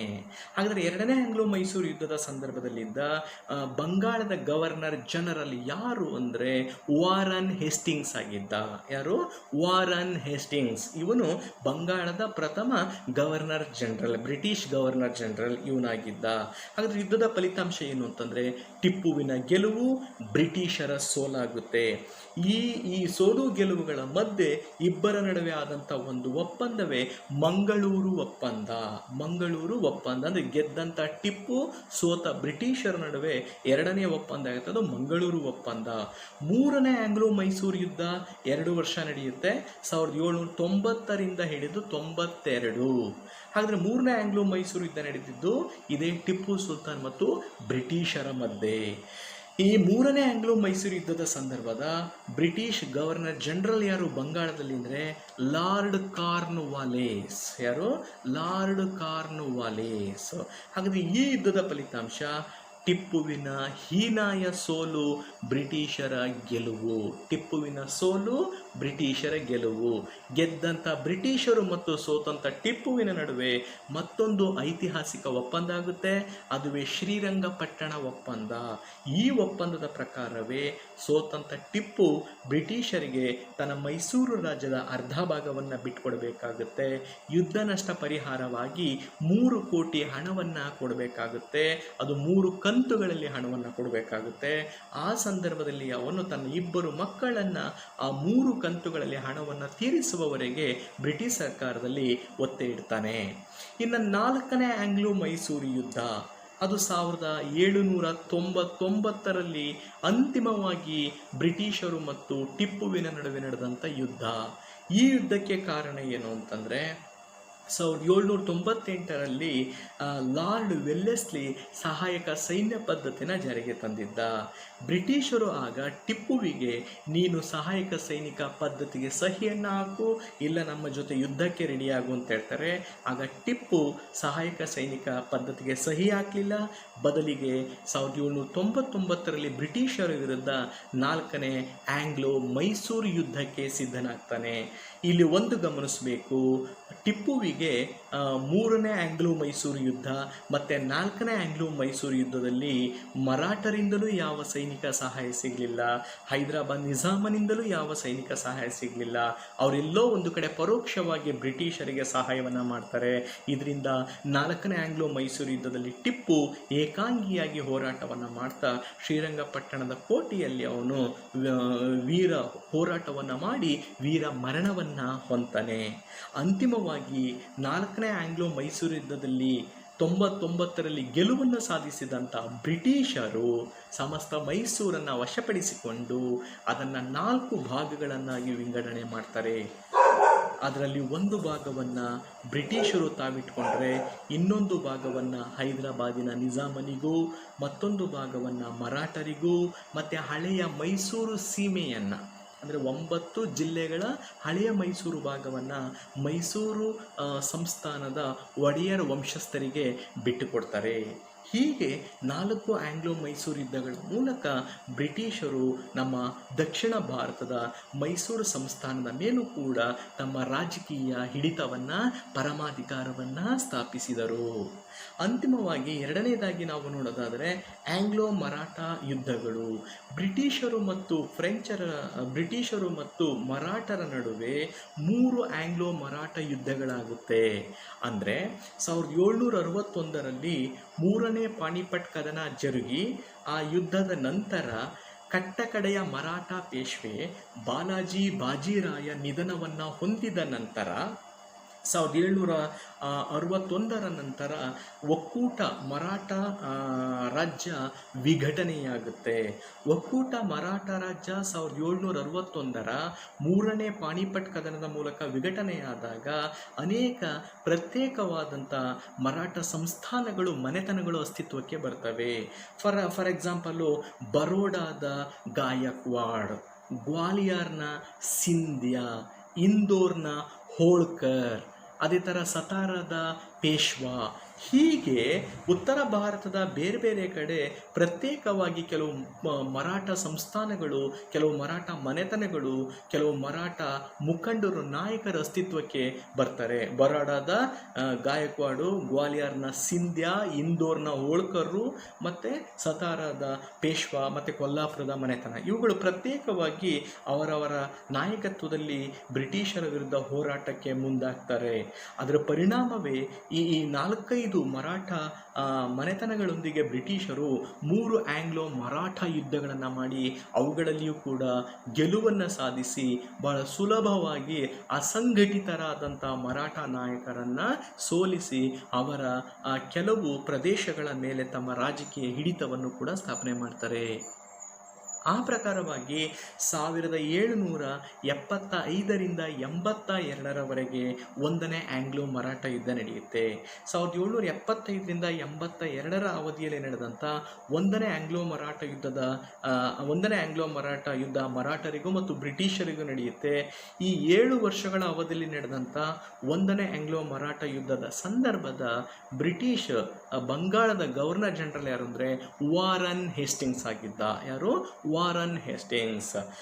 ಅಂತಿಮವಾಗಿ 1782ರಲ್ಲಿ 1ನೇ ಆಂಗ್ಲೋ ಮರಾಠ ಯುದ್ಧ ಮುಕ್ತಾಯವಾಗಿ ಸೋತಂಥ ಮರಾಠ ಮುಖಂಡರು ಮತ್ತು ಬ್ರಿಟಿಷರ ನಡುವೆ ಒಂದು ಒಪ್ಪಂದ ಆಗುತ್ತೆ. ಆ 82ರ ಒಂದು ಒಪ್ಪಂದವನ್ನೇ ನಾವು ಸಾಲ್ಭಾಯ್ ಒಪ್ಪಂದ ಅಂತ ಕರಿತೀವಿ. ಯಾವ ಒಪ್ಪಂದ? ಸಾಲ್ಭಾಯ್ ಒಪ್ಪಂದ ಅಂತ ಕರಿತೀವಿ. ತದನಂತರ ಒಂದು 18-20 ವರ್ಷಗಳ ನಂತರ ಮತ್ತೊಂದು 2ನೇ ಆಂಗ್ಲೋ ಮರಾಠ ಯುದ್ಧ 1206ರಲ್ಲಿ ಆರಂಭವಾಗುತ್ತೆ. 1802ರಿಂದ ಹಿಡಿದು 1806ರವರೆಗೆ 2ನೇ ಆಂಗ್ಲೋ ಮರಾಠ ಯುದ್ಧ ಆಗುತ್ತೆ. ಹಾಗಾದರೆ 2ನೇ ಆಂಗ್ಲೋ ಮರಾಠ ಯುದ್ಧದ ಸಂದರ್ಭದಲ್ಲಿದ್ದ ಬಂಗಾಳದ ಗವರ್ನರ್ ಜನರಲ್ ಯಾರು ಅಂತಂದರೆ ಲಾರ್ಡ್ ವೆಲ್ಲೆಸ್ಲಿ ಆಗಿದ್ದ. ಏನಾಗಿದ್ದ? ಲಾರ್ಡ್ ವೆಲ್ಲೆಸ್ಲಿ ಆಗಿದ್ದ. 1802ರಲ್ಲಿ ಈ 2ನೇ ಆಂಗ್ಲೋ ಮರಾಠ ಯುದ್ಧ ಆರಂಭವಾದ ಕೇವಲ ಒಂದೇ ತಿಂಗಳಲ್ಲಿ ಆರಂಭದಲ್ಲಿ ಒಂದು ಒಪ್ಪಂದ ಆಗುತ್ತೆ. ಅದನ್ನು ಬೆಸ್ಸಿನ್ ಒಪ್ಪಂದ ಅಂತ ನಾವು ಕರಿತೀವಿ. ಬೆಸ್ಸಿನ್ ಒಪ್ಪಂದ ಆದರೂ ಕೂಡ ಅದು ಒಂದು ತಾತ್ಕಾಲಿಕವಾದ ಒಪ್ಪಂದ ಆಗಿತ್ತು. ಆದರೆ 1802ರ ನಂತರ ಬ್ರಿಟಿಷರು ಉಳಿದ ಕೆಲವು ಮರಾಠ ಸಂಸ್ಥಾನಗಳ ಜೊತೆ, ಫಾರ್ ಎಕ್ಸಾಂಪಲ್ಲು ಗ್ವಾಲಿಯರು, ಬರೋಡಾ, ಇಂದೋರ್ನ ಮರಾಠ ಮುಖಂಡರ ಜೊತೆ ತಮ್ಮ ಯುದ್ಧವನ್ನು ಮುಂದುವರಿಸ್ತಾರೆ. ಅಂತಿಮವಾಗಿ ಬ್ರಿಟಿಷರು 1806ರಲ್ಲಿ ಎಲ್ಲ ಮರಾಠ ಮುಖಂಡರನ್ನು ಮತ್ತೊಮ್ಮೆ ಸೋಲಿಸುವ ಮೂಲಕ ಒಂದು ಒಪ್ಪಂದವನ್ನು ಮಾಡಿಕೊಳ್ತಾರೆ. ಅದನ್ನು ರಜಪೂತ್ ಘಾಟ್ ಒಪ್ಪಂದ ಅಂತ ಕರೀತಾರೆ. 1806ರಲ್ಲಿ 2ನೇ ಆಂಗ್ಲೋ ಮರಾಠ ಯುದ್ಧದಲ್ಲಿ ಆದಂಥ ಅಂತಿಮವಾದ ಒಪ್ಪಂದ ರಜಪೂತ್ ಘಾಟ್ ಅನ್ನುವಂಥ ಒಪ್ಪಂದ. ಇದಾದಮೇಲೆ 3ನೇ ಆಂಗ್ಲೋ ಮರಾಠ ಯುದ್ಧ ನಡೆದಿದ್ದು ಕೇವಲ ಒಂದೇ ವರ್ಷ, 1817ರಿಂದ 18. ಹಾಗಾದರೆ 3ನೇ ಆಂಗ್ಲೋ ಮರಾಠ ಯುದ್ಧ ಯಾರ್ಯಾರ ನಡುವೆ ನಡೆಯಿತು ಅಂದರೆ ಮರಾಠರ ಕಟ್ಟಕಡೆಯ ಪೇಶ್ವೆಯಾದಂಥ 2ನೇ ಬಾಜಿರಾವ್ ಮತ್ತು ಬ್ರಿಟಿಷರ ನಡುವೆ ನಡೆಯುತ್ತೆ. ಹಾಗಾದರೆ ಈ ಸಂದರ್ಭದಲ್ಲಿದ್ದಂಥ ಬ್ರಿಟಿಷ್ ಗವರ್ನರ್ ಜನರಲ್ ಯಾರು ಬಂಗಾಳದನವರು ಅಂತಂದರೆ ಲಾರ್ಡ್ ಹೇಸ್ಟಿಂಗ್ಸ್ ಅಂತಕ್ಕಂಥವನು. ಯಾರು? ಲಾರ್ಡ್ ಹೇಸ್ಟಿಂಗ್ಸ್ ಅಂತಕ್ಕಂಥವನು ಅವಾಗ ಬಂಗಾಳದ ಗವರ್ನರ್ ಜನರಲ್ ಆಗಿದ್ದ. ಅಂತಿಮವಾಗಿ ಮೂರನೇ ಆಂಗ್ಲೋ ಮರಾಠ ಯುದ್ಧದಲ್ಲಿಯೂ ಬ್ರಿಟಿಷರು ಎರಡನೇ ಬಾಜಿರಾಯನನ್ನು ಸುಲಭವಾಗಿ ಸೋಲಿಸುವ ಮೂಲಕ ಅವನ ಸಂಸ್ಥಾನವನ್ನು ವಶಪಡಿಸಿಕೊಂಡು ಎರಡನೇ ಬಾಜಿರಾಯನಿಗೆ ವರ್ಷಾಸನವನ್ನು, ವಾರ್ಷಿಕ ಪೊಗದಿಯನ್ನು ನೀಡುವ ಮೂಲಕ ಪೇಶ್ವೆ ಅನ್ನುವಂಥ ಒಂದು ಹುದ್ದೆಯನ್ನು ಸಂಪೂರ್ಣವಾಗಿ ಅವರು ನಿಷೇಧ ಮಾಡ್ತಾರೆ. ಅಲ್ಲಿಂದ ಮುಂದೆ ಕೊಲ್ಲಾಪುರ, ಸತಾರ ಈ ಭಾಗಗಳು ಮೂರನೇ ಕರ್ನಾಟಕ ಯುದ್ಧದ ಮೂಲಕ ಬ್ರಿಟಿಷರ ಅಧೀನಕ್ಕೆ ಬರುತ್ತವೆ. ಕೇವಲ ಆ ಎರಡು ಭಾಗಗಳು ಮಾತ್ರ ಅಲ್ಲ, ಅನೇಕ ಉತ್ತರ ಭಾರತದ ಮರಾಠ ಸಂಸ್ಥಾನಗಳ ಮೇಲೂ ಕೂಡ ಈ ಮೂರು ಆಂಗ್ಲೋ ಮರಾಠ ಯುದ್ಧಗಳ ಮೂಲಕ ಬ್ರಿಟಿಷರು ತಮ್ಮ ರಾಜಕೀಯ ಸಾರ್ವಭೌಮತ್ವವನ್ನು ಸ್ಥಾಪನೆ ಮಾಡಿದರು. ಇದ್ರ ಜೊತೆಗೆ ಕೊನೆಯದಾಗಿ ನಾವು ನೋಡುವಂಥ ಯುದ್ಧಗಳು ಅಂತಂದರೆ ಆಂಗ್ಲೋ ಸಿಖ್ ಯುದ್ಧಗಳು. ಆಂಗ್ಲೋ ಸಿಖ್ ಯುದ್ಧಗಳು ಹಾಗಾದರೆ ಬ್ರಿಟಿಷರು ತಮ್ಮ ರಾಜಕೀಯ ಸಾಮ್ರಾಜ್ಯನ ವಿಸ್ತರಣೆ ಮಾಡಿಕೊಳ್ಳಲು 19ನೇ ಶತಮಾನದ ಮಧ್ಯಭಾಗದಲ್ಲಿ ಸಿಖ್ ಸಾಮ್ರಾಜ್ಯದ ಜೊತೆಯೂ ಕೂಡ ಎರಡು ಯುದ್ಧಗಳನ್ನು ಮಾಡ್ತಾರೆ. ಅವುಗಳನ್ನೇ ನಾವು ಎರಡು ಆಂಗ್ಲೋ ಸಿಖ್ ಯುದ್ಧಗಳು ಅಂತ ಕರಿತೀವಿ. ಒಂದನೇ ಆಂಗ್ಲೋ ಸಿಖ್ ಯುದ್ಧ 1845ರಿಂದ 46. ಆ ಸಂದರ್ಭದಲ್ಲಿ ಸ್ವತಂತ್ರ ಸಿಖ್ ಸಾಮ್ರಾಜ್ಯವನ್ನು ಸ್ಥಾಪಿಸಿದ ಮಹಾರಾಜ ರಣಜಿತ್ ಸಿಂಗ್ ನಿಧನವನ್ನು ಹೊಂದಿ ಅವನ ಅಪ್ರಾಪ್ತ ಮಗನಾದಂಥ ದುಲೀಪ್ ಸಿಂಗ್ ಅಂತಕ್ಕಂಥವನು ಅಧಿಕಾರಕ್ಕೆ ಬಂದಿರ್ತಾನೆ. ದುಲೀಪ್ ಸಿಂಗ್ ಅಥವಾ ಅವನನ್ನು ನಾವು ದಿಲೀಪ್ ಸಿಂಗ್ ಅಂತಲೂ ಕೂಡ ಕರಿತೀವಿ. ಅವನು ಪ್ರಾಪ್ತ ವಯಸ್ಸಿಗೆ ಬರೋವರೆಗೂ ಯಾರು ಅವನ ರಾಜಮಾತೆಯಾಗಿ ರಾಜಪ್ರತಿನಿಧಿಯಾಗಿ ಆಡಳಿತವನ್ನು ನೋಡ್ಕೊಳ್ತಾ ಇದ್ಲು ಅಂದರೆ ಅವನ ತಾಯಿ ಜಿಂದಾನ್ ಅಂತಕ್ಕಂಥವಳು. ಅವನ ತಾಯಿ ಜಿಂದಾನ್ ಆಡಳಿತವನ್ನು ನೋಡ್ಕೊಳ್ತಾ ಇದ್ಲು. ಇಂಥ ಒಂದು ಸಂದರ್ಭದಲ್ಲಿ ಬ್ರಿಟಿಷರು ಪಂಜಾಬ್ ಮತ್ತು ಲಾಹೋರ್ಗಳನ್ನು ಕೂಡ ಗೆದ್ದುಕೊಂಡು ತಮ್ಮ ರಾಜಕೀಯ ಪರಮಾಧಿಕಾರವನ್ನು ಅಲ್ಲಿ ಸ್ಥಾಪಿಸಲು ಮುಂದಾದರು. ಅದರ ಪರಿಣಾಮವೇ ಅವರ ವಿರುದ್ಧ ಎರಡು ಆಂಗ್ಲೋ ಸಿಖ್ ಯುದ್ಧಗಳನ್ನು ಮಾಡಿದ್ದು. 1845-46ರಲ್ಲಿ ನಡೆದ ಒಂದನೇ ಆಂಗ್ಲೋ ಸಿಖ್ ಯುದ್ಧದ ಸಂದರ್ಭದ British governor general Lord Hardinge ಅಂತಕ್ಕಂಥವನು. ಯಾರು? ಲಾರ್ಡ್ ಹಾರ್ಡಿಂಜ್ ಅಂತಕ್ಕಂಥವನು ಬ್ರಿಟಿಷ್ ಬಂಗಾಳದ ಗವರ್ನರ್ ಜನರಲ್ ಆಗಿದ್ದ. ಒಂದನೇ ಆಂಗ್ಲೋ ಸಿಖ್ ಯುದ್ಧದಲ್ಲಿ ಬ್ರಿಟಿಷರು ಅತ್ಯಂತ ಸುಲಭವಾಗಿ ಸಿಖ್ ಸೈನ್ಯವನ್ನು ಸೋಲಿಸುವ ಮೂಲಕ ಸೋತಂತ ಸಿಖ್ಖರು ಅಂದರೆ ರಾಜಮಾತೆ ಜಿಂದಾನ್ ಮತ್ತು ರಾಜಕುಮಾರ ದುಲೀಪ್ ಸಿಂಗ್ ಮತ್ತು ಬ್ರಿಟಿಷರ ನಡುವೆ 46ರಲ್ಲಿ ಒಂದು ಒಪ್ಪಂದ ಆಗುತ್ತೆ. ಆದರೆ ಒಂದನೇ ಆಂಗ್ಲೋ ಸಿಖ್ ಯುದ್ಧದ ನಂತರ ಆದಂಥ ಒಪ್ಪಂದದ ಹೆಸರೇ ಲಾಹೋರ್ ಒಪ್ಪಂದ. ಅಂತಿಮವಾಗಿ ಈ ಯುದ್ಧದ ಸೇಡನ್ನು ತೀರಿಸಿಕೊಳ್ಳಬೇಕೆಂಬ ಛಲದಿಂದ ಮತ್ತೊಮ್ಮೆ ದುಲೀಪ್ ಸಿಂಗ್ ಮತ್ತು ರಾಜಮಾತೆ ಜಿಂದಾನ್ ಎರಡನೇ ಆಂಗ್ಲೋ ಸಿಖ್ ಯುದ್ಧಕ್ಕೆ ಮುಂದಾಗ್ತಾರೆ. ಅದರ ಪರಿಣಾಮ 1848ರಿಂದ 49ರವರೆಗೆ ಎರಡನೇ ಆಂಗ್ಲೋ ಸಿಖ್ ಯುದ್ಧ ಆಗುತ್ತೆ. ಇದೇ ಬ್ರಿಟಿಷರು ಮತ್ತು ಸಿಖ್ಖರ ನಡುವೆ. ಅಂತಿಮವಾಗಿ ಅಂದರೆ ಈ ಸಂದರ್ಭದಲ್ಲಿದ್ದಂಥ ಗವರ್ನರ್ ಜನರಲ್ ಯಾರು ಅಂದರೆ ಅವ್ರು ನಾವು ಬಂಗಾಳದ ಗವರ್ನರ್ ಜನರಲ್ ಅಂತ ಕರೆಯಲ್ಲ, ಅವತ್ತಿಗಾಗಲೇ ಅವರನ್ನು ನಾವು ಬ್ರಿಟಿಷ್ ಭಾರತದ ಗವರ್ನರ್ ಜನರಲ್ ಅಂತ ಕರಿತಾ ಇದ್ವಿ. ಹಾಗೆ ಬಂದವನೇ ಲಾರ್ಡ್ ಡಾಲೌಸಿ. ಎರಡನೇ ಆಂಗ್ಲೋ ಸಿಖ್ ಯುದ್ಧದ ಸಂದರ್ಭದ ಬ್ರಿಟಿಷ್ ಭಾರತದ ಗವರ್ನರ್ ಜನರಲ್ ಲಾರ್ಡ್ ಡಾಲೌಸಿಯಾ ಆಗಿದ್ದ. ಅಂತಿಮವಾಗಿ 1849ರಲ್ಲಿ ಈ ಎರಡನೇ ಆಂಗ್ಲೋ ಸಿಖ್ ಯುದ್ಧದಲ್ಲಿಯೂ ಕೂಡ ಬ್ರಿಟಿಷರು ಗೆಲುವನ್ನು ಸಾಧಿಸಿ ರಾಜಕುಮಾರ ದುಲೀಪ್ ಸಿಂಗ್ ಮತ್ತು ರಾಜಮಾತೆ ಜಿಂದಾನ್ ಸೋಲನ್ನು ಅನುಭವಿಸ್ತಾರೆ. ಅಂತಿಮವಾಗಿ ಸೋತ ಸಿಖ್ಖರು ಮತ್ತು ಗೆದ್ದ ಬ್ರಿಟಿಷರ ನಡುವೆ ಒಂದು ಐತಿಹಾಸಿಕವಾದ ಒಪ್ಪಂದ ಆಗುತ್ತೆ. ಆ ಒಪ್ಪಂದವನ್ನೇ ನಾವು ಚಿಲಿಯನ್ ವಾಲಾ ಒಪ್ಪಂದ ಅಂತ ಕರಿತೀವಿ. ಏನು ಕರಿತೀವಿ? ಚಿಲಿಯನ್ ವಾಲಾ ಒಪ್ಪಂದ ಅಂತ ಕರಿತೀವಿ. ಆ ಚಿಲಿಯನ್ ವಾಲಾ ಒಪ್ಪಂದದ ಪ್ರಕಾರ ಮುಂದೆ ಗೆದ್ದಂಥ ಬ್ರಿಟಿಷರು ಪಂಜಾಬ್ ಮತ್ತು ಲಾಹೋರ್ಗಳನ್ನು ಸಿಖ್ಖರಿಂದ ವಶಪಡಿಸ್ಕೊಂಡು ಅವುಗಳನ್ನು ತಮ್ಮ ಸಾಮ್ರಾಜ್ಯಕ್ಕೆ ಸೇರಿಸ್ಕೊಳ್ತಾರೆ. ಯಾವ ಪ್ರದೇಶಗಳು? ಪಂಜಾಬ್ ಮತ್ತು ಲಾಹೋರ್. ಇದ್ರ ಜೊತೆಗೆ ರಾಜಕುಮಾರ ದುಲೀಪ್ ಸಿಂಗನ ಬಳಿ ಇದ್ದಂಥ ಅಥವಾ ಸಿಖ್ ಸಾಮ್ರಾಜ್ಯದಲ್ಲಿದ್ದಂಥ ಬೆಲೆ ಬಾಳುವ ಒಂದು ವಜ್ರವಾದಂಥ ಕೊಹಿನೂರು ಡೈಮಂಡ್ ಅಂದರೆ ಕೊಹಿನೂರು ವಜ್ರವನ್ನು ಕೂಡ ದುಲೀಪ್ ಸಿಂಗನಿಂದ ವಶಪಡಿಸ್ಕೊಳ್ತಾರೆ. ಹೀಗೆ ದುಲೀಪ್ ಸಿಂಗನಿಂದ ಕೊಯ್ನೂರು ವಜ್ರವನ್ನು ವಶಪಡಿಸಿಕೊಂಡು ಪಂಜಾಬ್ ಮತ್ತು ಲಾಹೋರ್ಗಳನ್ನು ವಶಪಡಿಸ್ಕೊಂಡ ಮೇಲೆ ಈ ಸಿಖ್ ಸಾಮ್ರಾಜ್ಯದ ಒಂದು ರಾಜಪ್ರಭುತ್ವವನ್ನು ಅಲ್ಲಿಗೆ ಅವರು ಅಂತ್ಯಗೊಳಿಸಿ ಮುಂದೆ ರಾಣಿ ಜಿಂದಾನ್ ಮತ್ತು ರಾಜಕುಮಾರ ದುಲೀಪ್ ಸಿಂಗನಿಗೆ ವಾರ್ಷಿಕ ಪೊಗದಿಯನ್ನು ಘೋಷಿಸಿ, ಅಂದರೆ ಅವರಿಗೆ ವರ್ಷಾಸನವನ್ನು ಘೋಷಣೆ ಮಾಡುವ ಮೂಲಕ ಅವರನ್ನು ಇಂಗ್ಲೆಂಡಿಗೆ ಕಳಿಸಿಕೊಡ್ತಾರೆ. ಇಲ್ಲಿಗೆ ಭಾರತದಲ್ಲಿ ಹೆಚ್ಚು ಕಡಿಮೆ ಬ್ರಿಟಿಷರು ಅಖಂಡವಾದಂಥ ತಮ್ಮದೇ ಆದಂಥ ಒಂದು ಸಾರ್ವಭೌಮತ್ವ ಮಾದರಿಯ ಒಂದು ಸಾಮ್ರಾಜ್ಯಶಾಹಿ ಪ್ರಭುತ್ವದ ಸಾಮ್ರಾಜ್ಯವನ್ನು ವಿಸ್ತರಿಸುವಲ್ಲಿ ಯಶಸ್ವಿಯಾದರು. ಅಂದರೆ 1757ರ ಪ್ಲಾಸಿ ಕದನದಲ್ಲಿ ತಮ್ಮ ರಾಜಕೀಯ ಸಾಮ್ರಾಜ್ಯಕ್ಕೆ ಬುನಾದಿಯನ್ನು ಹಾಕಿಕೊಂಡಂಥ ಬ್ರಿಟಿಷರು 1857ರ ಸಿಪಾಯಿ ದಂಗೆಯ ಹೊತ್ತಿಗೆ ಒಂದು ವಿಶಾಲವಾದಂಥ ಸಾಮ್ರಾಜ್ಯವನ್ನು ಭಾರತದಲ್ಲಿ ಸ್ಥಾಪಿಸಿದರು ಅಂತ ಹೇಳ್ಬೋದು.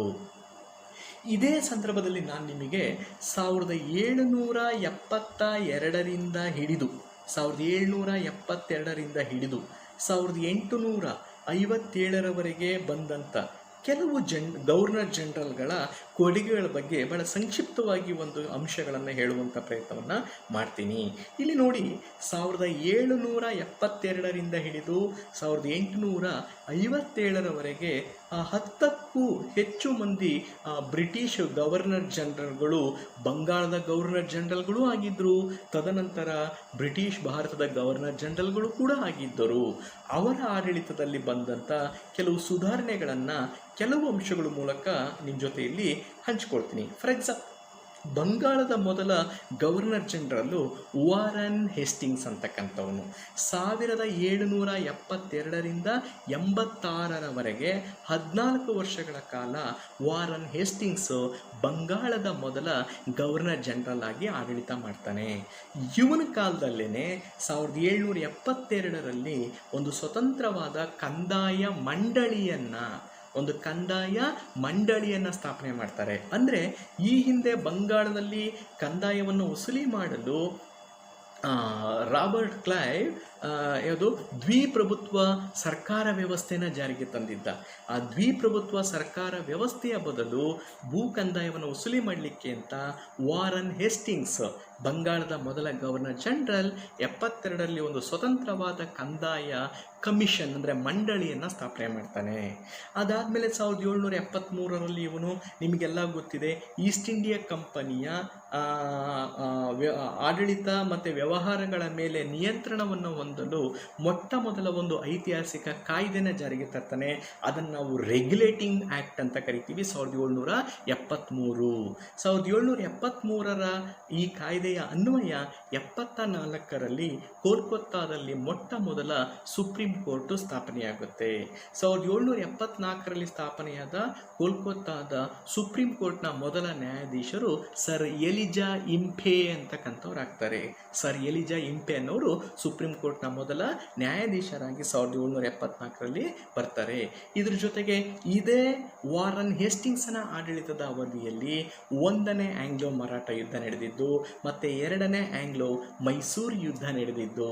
ಇದ್ರ ಜೊತೆಗೆ ಇವನ ಆಳ್ವಿಕೆಯ ಕಾಲದಲ್ಲಿಯೇ 1780ರಲ್ಲಿ ಭಾರತದಲ್ಲಿ ಮೊದಲ ಒಂದು ಇಂಗ್ಲಿಷ್ ಪತ್ರಿಕೆ ಪ್ರಕಟ ಆಗುತ್ತೆ. ಅದು ನಿಮ್ಮೆಲ್ರಿಗೂ ಗೊತ್ತಿದೆ, ದಿ ಬೆಂಗಾಲ್ ಗೆಜೆಟ್ ಅನ್ನುವಂಥ ಪತ್ರಿಕೆ. ದ ಬೆಂಗಾಲ್ ಗೆಜೆಟ್ ಅನ್ನುವಂಥ ಪತ್ರಿಕೆ. ದ ಬೆಂಗಾಲ್ ಗೆಜೆಟ್ ಅನ್ನುವಂಥ ಪತ್ರಿಕೆಯನ್ನು ಇವನ ಅವಧಿಯಲ್ಲಿ 1780ರಲ್ಲಿ ಯಾರು ಪ್ರಕಟ ಮಾಡಿದ್ದು? ಇಂಗ್ಲಿಷ್ನ ಒಂದು ವಾರಪತ್ರಿಕೆ the Bengal Gazette, James Augustus Hicky ಅಂತಕ್ಕಂಥವನು. ಜೇಮ್ಸ್ ಅಗಸ್ಟಸ್ ಹಿಕಿ ಅವನನ್ನು ಭಾರತೀಯ ಪತ್ರಿಕೋದ್ಯಮದ ಪ್ರವರ್ತಕ, ಭಾರತೀಯ ಪತ್ರಿಕೋದ್ಯಮದ ನಿರ್ಮಾಪಕ ಅಂತ ಕರೀತಾರೆ. ಆ ಜೇಮ್ಸ್ ಆಗಸ್ಟ್ ಹಿಕಿ ಅನ್ನೋನು 1780ರಲ್ಲಿ ಇವನ ಗವರ್ನರ್ ಜನರಲ್ ಅವಧಿಯಲ್ಲಿ ದ ಬೆಂಗಾಲ್ ಗೆಜೆಟ್ ಅನ್ನುವಂಥ ಮೊದಲ ಇಂಗ್ಲಿಷ್ ವಾರಪತ್ರಿಕೆಯನ್ನು ಜಾರಿಗೆ ತರ್ತಾನೆ ಅಥವಾ ಪ್ರಕಟವನ್ನು ಮಾಡ್ತಾನೆ. ಅದಾದಮೇಲೆ ನಿಮಗೆ ಗೊತ್ತಿದೆ, 1784ಕ್ಕೆ ನಾವು ಬಂದರೆ 1784ರಲ್ಲಿ ಇವನ ಕಾಲದಲ್ಲಿ 2ನೇ ಒಂದು ಕಾಯ್ದೆ ಬರುತ್ತೆ. ಅದು ಯಾವುದು ಅಂದರೆ ಪಿಟ್ಸ್ ಇಂಡಿಯಾ ಆ್ಯಕ್ಟ್ ಅಂತಕ್ಕಂಥದ್ದು. 1773ರದ್ದು ರೆಗ್ಯುಲೇಟಿಂಗ್ ಆ್ಯಕ್ಟು, 84ರದ್ದು ಪಿಟ್ಸ್ ಇಂಡಿಯಾ ಆ್ಯಕ್ಟ್ ಅನ್ನುವಂಥದ್ದು ಬರುತ್ತೆ. ಇದೇ 1784ರಲ್ಲಿ ಕೋಲ್ಕತ್ತಾದಲ್ಲಿ ಮೊಟ್ಟ ಮೊದಲ ಒಂದು ಸೊಸೈಟಿ ಸ್ಥಾಪನೆಯಾಗುತ್ತೆ. ಅದು ಯಾವುದು ಅಂದರೆ the Asiatic Society of Bengal ಅಂತಕ್ಕಂಥದ್ದು. The Asiatic Society of Bengal ಅನ್ನುವಂಥದ್ದು 1784ರಲ್ಲಿ ಕೋಲ್ಕತ್ತಾದಲ್ಲಿ ಸ್ಥಾಪನೆಯಾಗುತ್ತೆ. ಸರ್ ವಿಲಿಯಂ ಜೋಹನ್ಸ್ ಅನ್ನೋರು ಈ ಏಷ್ಯಾಟಿಕ್ ಸೊಸೈಟಿ ಆಫ್ ಬೆಂಗಾಲ್ನ ಮೊದಲ ಅಧ್ಯಕ್ಷರಾಗ್ತಾರೆ. ಈ ಅಂಶಗಳು ನಾವು ವಾರನ್ ಹೇಸ್ಟಿಂಗ್ಸನ ಕಾಲದಲ್ಲಿ ನೋಡಬಹುದಾದಂಥ ಅತಿ ಮುಖ್ಯವಾದಂಥ ಕೆಲವೊಂದು ಪ್ರಮುಖವಾದಂಥ ಅಂಶಗಳು. ವಾರನ್ ಹೇಸ್ಟಿಂಗ್ಸನನ್ನು ಬಿಟ್ಟರೆ ಎರಡನೇ ಮತ್ತೊಬ್ಬ ಗವರ್ನರ್ ಜನರಲ್ ಯಾರು ಸುಪ್ರಸಿದ್ಧ ಅಂತಂದರೆ ಲಾರ್ಡ್ ಕಾರ್ನ್ವಾಲಿಸ್. ಯಾರು? ಲಾರ್ಡ್ ಕಾರ್ನ್ವಾಲಿಸ್ ಎಷ್ಟು ವರ್ಷ ಬಂಗಾಳದ ಗವರ್ನರ್ ಜನರಲ್ ಆಗಿದ್ದ ಅಂತಂದರೆ ಲಾರ್ಡ್ ಕಾರ್ನ್ವಾಲಿಸ್ ಒಟ್ಟು 7 ವರ್ಷಗಳ ಕಾಲ ಗವರ್ನರ್ ಜನರಲ್ ಆಗಿದ್ದ. 1786ರಿಂದ ಹಿಡಿದು 93ರವರೆಗೆ, 1786ರಿಂದ 93 ಅಂದರೆ ಒಟ್ಟು 7 ವರ್ಷಗಳ ಕಾಲ ಕಾರ್ನ್ವಾಲಿಸು ಬಂಗಾಳದ ಗವರ್ನರ್ ಜನರಲ್ ಆಗಿದ್ದ. ಇವನನ್ನು ನಾಗರಿಕ ಸೇವೆಗಳ ಪಿತಾಮಹ ಅಂತ ಕರೀತಾರೆ. ಮತ್ತು ಇವನ ಕಾಲದಲ್ಲಿಯೇ ಮೊಟ್ಟ ಮೊದಲ ಬಾರಿಗೆ ನ್ಯಾಯಾಂಗ ಕ್ಷೇತ್ರದಲ್ಲಿ ಅತಿ ದೊಡ್ಡ ಸುಧಾರಣೆಗಳಾಗುತ್ತೆ. ನ್ಯಾಯಾಂಗ ಕ್ಷೇತ್ರದಲ್ಲಿ 3 ಹಂತದಲ್ಲಿ ಸುಧಾರಣೆಯನ್ನು ಮೊದಲು ಜಾರಿಗೆ ತಂದವನು ಲಾರ್ಡ್ ಕಾರ್ನ್ವಾಲಿಸ್. ಕಾನೂನಿನ ಸಾರ್ವಭೌಮತೆಯ ತತ್ವವನ್ನು ಜಾರಿಗೆ ತಂದವನು ಮೊದಲು ಭಾರತದಲ್ಲಿ ಲಾರ್ಡ್ ಕಾರ್ನ್ವಾಲಿಸ್. ಇದ್ರ ಜೊತೆಗೆ ಎಲ್ಲೋ ಒಂದು ಕಡೆ ಭಾರತದಲ್ಲಿ ಬ್ರಿಟಿಷ್ ಈಸ್ಟ್ ಇಂಡಿಯಾ ಕಂಪನಿಯ ಆಡಳಿತದಲ್ಲಿ ಭಾರತೀಯರಿಗೂ ಕೂಡ ಉನ್ನತ ಹುದ್ದೆಗಳಿಗೆ ಬಡ್ತಿಯನ್ನು ಕೊಡಬೇಕು. ಈಸ್ಟ್ ಇಂಡಿಯಾ ಕಂಪನಿಯ ಆಡಳಿತದ ಉನ್ನತ ಹುದ್ದೆಗಳಲ್ಲಿ ಭಾರತೀಯರಿಗೂ ಕೂಡ ಬಡ್ತಿಯನ್ನು ಕೊಡಬೇಕು ಅನ್ನುವಂಥ ಒಂದು ಆದೇಶವನ್ನು ಜಾರಿಗೆ ತಂದವನು ಲಾರ್ಡ್ ಕಾರ್ನ್ವಾಲಿಸ್. ಮತ್ತು ಲಾರ್ಡ್ ಕಾರ್ನ್ವಾಲಿಸನ ಕಾಲದಲ್ಲಿಯೇ ಒಂದು ಪ್ರತ್ಯೇಕ ಪೊಲೀಸ್ ವ್ಯವಸ್ಥೆ ಎನ್ನುವಂಥದ್ದು ಜಾರಿಗೆ ಬಂದದ್ದು. ಒಂದು ಪ್ರತ್ಯೇಕ ಪೊಲೀಸ್ ವ್ಯವಸ್ಥೆ ಇರ್ಬೋದು, ನ್ಯಾಯಾಂಗ ಕ್ಷೇತ್ರದಲ್ಲಿ ಜೂರಿ ಪದ್ಧತಿ ಇರ್ಬೋದು, ಇದೆಲ್ಲವೂ ಕೂಡ ಜಾರಿಗೆ ಬಂದಿದ್ದು ಕಾರ್ನ್ವಾಲಿಸನ ಕಾಲದಲ್ಲಿ. ಮತ್ತು ಈ ಕಾರ್ನ್ವಾಲಿಸನ ಕಾಲದಲ್ಲಿ 3ನೇ ಆಂಗ್ಲೋ ಮೈಸೂರು ಯುದ್ಧವು ಕೂಡ ಟಿಪ್ಪುವಿನ ವಿರುದ್ಧ ಬ್ರಿಟಿಷರು ಮಾಡಿದ್ದು. ಇದ್ರ ಜೊತೆಗೆ ಲಾರ್ಡ್ ಕಾರ್ನ್ವಾಲಿಸನನ್ನು ಯಾಕೆ ನಾಗರಿಕ ಸೇವೆಗಳ ಪಿತಾಮಹ ಅಂತ ಕರೀತಾರೆ ಅಂದರೆ ಕಾರಣ ಇಷ್ಟನೇ. ಮೊದಲ ಬಾರಿಗೆ ಇವನು ಒಂದು ನಾಗರಿಕ ಸೇವಾ ಕಾಯ್ದೆಯನ್ನು ಜಾರಿಗೆ ತರ್ತಾನೆ. ಆ ನಾಗರಿಕ ಸೇವಾ ಕಾಯ್ದೆಯನ್ನು ಮೊದಲು ಇವನು ಜಾರಿಗೆ ತಂದಿದ್ದರಿಂದ ಇವನನ್ನು ನಾಗರಿಕ ಸೇವೆಗಳ ಪಿತಾಮಹ ಅನ್ನುವಂಥ ಒಂದು ಹೆಸರಿನಿಂದಲೂ ಕೂಡ ಕರೀತಾರೆ. ಇದ್ರ ಜೊತೆಗೆ ಇವತ್ತಿಗೂ ಕೂಡ ಕಾರ್ನ್ವಾಲಿಸನ ಹೆಸರನ್ನು ಭಾರತದ ಇತಿಹಾಸದಲ್ಲಿ ಅಜರಾಮರವಾಗಿ ಉಳಿಸಿರುವಂಥ ಒಂದು ದೊಡ್ಡ ಕೊಡುಗೆ ಏನು ಅಂತಂದರೆ ಅವನು 1793ರಲ್ಲಿ ಜಾರಿಗೆ ತಂದಂಥ ಕಾಯಂ ಜಮೀನ್ದಾರಿ ಪದ್ಧತಿ. ಯಾವ ಪದ್ಧತಿ? ಕಾಯಂ ಜಮೀನ್ದಾರಿ ಪದ್ಧತಿ. ಈ ಕಾಯಂ ಜಮೀನ್ದಾರಿ ಪದ್ಧತಿಯನ್ನು ಮೊಟ್ಟ ಮೊದಲ ಬಾರಿಗೆ ಕಾರ್ನ್ವಾಲಿಸು ಬಂಗಾಳದಲ್ಲಿ ಜಾರಿಗೆ ತರ್ತಾನೆ. ಇದನ್ನು ಕಾಯಂ ಗುತ್ತಿಗೆ ಪದ್ಧತಿ ಅಂತಲೂ ಕೂಡ ಕರೀತಾರೆ. ಅದರಿಂದ 1793ರಲ್ಲಿ ಭಾರತದಲ್ಲಿ ಜಾರಿಗೆ ಬಂದ ಮೊಟ್ಟ ಮೊದಲ ಕಂದಾಯ ಪದ್ಧತಿ ಯಾವುದು ಅಂದರೆ ಬಂಗಾಳದ ಮೂಲಕ ಬಂದಂಥ ಕಾಯಂ ಜಮೀನ್ದಾರಿ ಪದ್ಧತಿ ಅಥವಾ ಕಾಯಂ ಗುತ್ತಿಗೆ ಪದ್ಧತಿ. ಸೊ ಇಷ್ಟು ಪ್ರಮುಖವಾದಂಥ ಕೆಲವು ಸಾಧನೆಗಳು ಕಾರ್ನ್ವಾಲಿಸನ ಆಳ್ವಿಕೆಯ ಕಾಲದಲ್ಲಿ ಆದಂಥವುಗಳು. ಇದ್ರ ಜೊತೆಗೆ ಕಾರ್ನ್ವಾಲಿಸನ ತದನಂತರ ಬಂದಂಥ ಗವರ್ನರ್ ಜನರಲ್ ಯಾರು ಅಂತಂದರೆ ಲಾರ್ಡ್ ವೆಲ್ಲೆಸ್ಲಿ ಅಂತಕ್ಕಂಥವನು. ಯಾರು? ಲಾರ್ಡ್ ವೆಲ್ಲೆಸ್ಲಿಯು ಕೂಡ ಹೆಚ್ಚು ಕಡಿಮೆ 1798ರಿಂದ ಹಿಡಿದು 1805ರವರೆಗೆ 1798ರಿಂದ 1805ರವರೆಗೆ ಇವನು ಕೂಡ 7 ವರ್ಷಗಳ ಕಾಲ ಮತ್ತೊಬ್ಬ ಸುಪ್ರಸಿದ್ಧ ಬಂಗಾಳದ ಗವರ್ನರ್ ಜನರಲ್ ಆಗಿದ್ದ. ಲಾರ್ಡ್ ವೆಲ್ಲೆಸ್ಲಿ ಯಾಕೆ ನಮಗೆ ಹೆಚ್ಚು ಪ್ರಮುಖತನ ಆಗ್ತಾನೆ ಅಂದರೆ 1798ರಲ್ಲಿ ಅವನು ಜಾರಿಗೆ ತಂದಂಥ ಸಹಾಯಕ ಸೈನ್ಯ ಪದ್ಧತಿ. ಯಾವ ಪದ್ಧತಿ? ಸಹಾಯಕ ಸೈನ್ಯ ಪದ್ಧತಿ. ಆ ಸಹಾಯಕ ಸೈನ್ಯ ಪದ್ಧತಿಯ ಮೂಲಕ ಯುದ್ಧವಿಲ್ಲದೆ ಅನೇಕ ದೇಶೀಯ ಸಂಸ್ಥಾನಗಳನ್ನು ತಮ್ಮ ಅಧೀನಕ್ಕೆ ತೆಗೆದುಕೊಳ್ತಕ್ಕಂಥ ಪ್ರಯತ್ನ ಪ್ರಯತ್ನವನ್ನು ಬ್ರಿಟಿಷ್ ಸರ್ಕಾರ ಮಾಡುತ್ತೆ. ಈ ಸಹಾಯಕ ಸೈನ್ಯ ಪದ್ಧತಿಗೆ ಒಳಗಾದ ಸಂಸ್ಥಾನಗಳಲ್ಲಿ ನಮ್ಮ ಮೈಸೂರು ಸಂಸ್ಥಾನವು ಕೂಡ ಒಂದಾಗಿತ್ತು. ಇದರ ಜೊತೆಗೆ ಇದೇ 98ರಲ್ಲಿ ಇವನು ದೋಷ ವಿಮರ್ಶನಾ ಪತ್ರಿಕಾ ಕಾಯ್ದೆಯನ್ನು ಜಾರಿಗೆ ತರ್ತಾನೆ. ದೋಷ ವಿಮರ್ಶನಾ ಪತ್ರಿಕಾ ಕಾಯ್ದೆ ಅಂದರೆ ಅರ್ಥ, ಯಾವುದೇ ಪತ್ರಿಕೆಗಳು ಪ್ರಕಟ ಆಗೋದಕ್ಕಿಂತ ಮುಂಚೆ ಒಮ್ಮೆ ಬ್ರಿಟಿಷ್ ಸರ್ಕಾರದ ಒಂದು ಪರಿಶೀಲನೆಗೆ ಒಳಗಾಗಬೇಕಾಗಿತ್ತು. ಅದನ್ನು ದೋಷ ವಿಮರ್ಶನಾ ಪತ್ರಿಕಾ ಕಾಯ್ದೆ ಅಂತ ಕರೀತಾರೆ.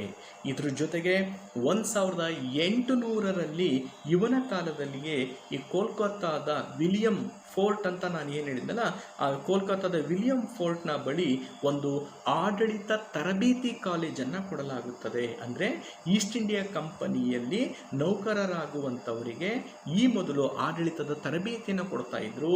ಆ ಈಸ್ಟ್ ಇಂಡಿಯಾ ಕಂಪನಿಯ ನೌಕರರ ಆಡಳಿತ ತರಬೇತಿಗಾಗಿ ಒಂದು ಆಡಳಿತ ತರಬೇತಿ ಕಾಲೇಜ್ ಅಥವಾ ಸಂಸ್ಥೆಯನ್ನು 1800ರಲ್ಲಿ ಕೋಲ್ಕತ್ತಾದ ವಿಲಿಯಂ ಫೋರ್ಟ್ನ ಬಳಿ ಸ್ಥಾಪನೆ ಮಾಡಿದವನು ಲಾರ್ಡ್ ವೆಲ್ಲೆಸ್ಲಿ.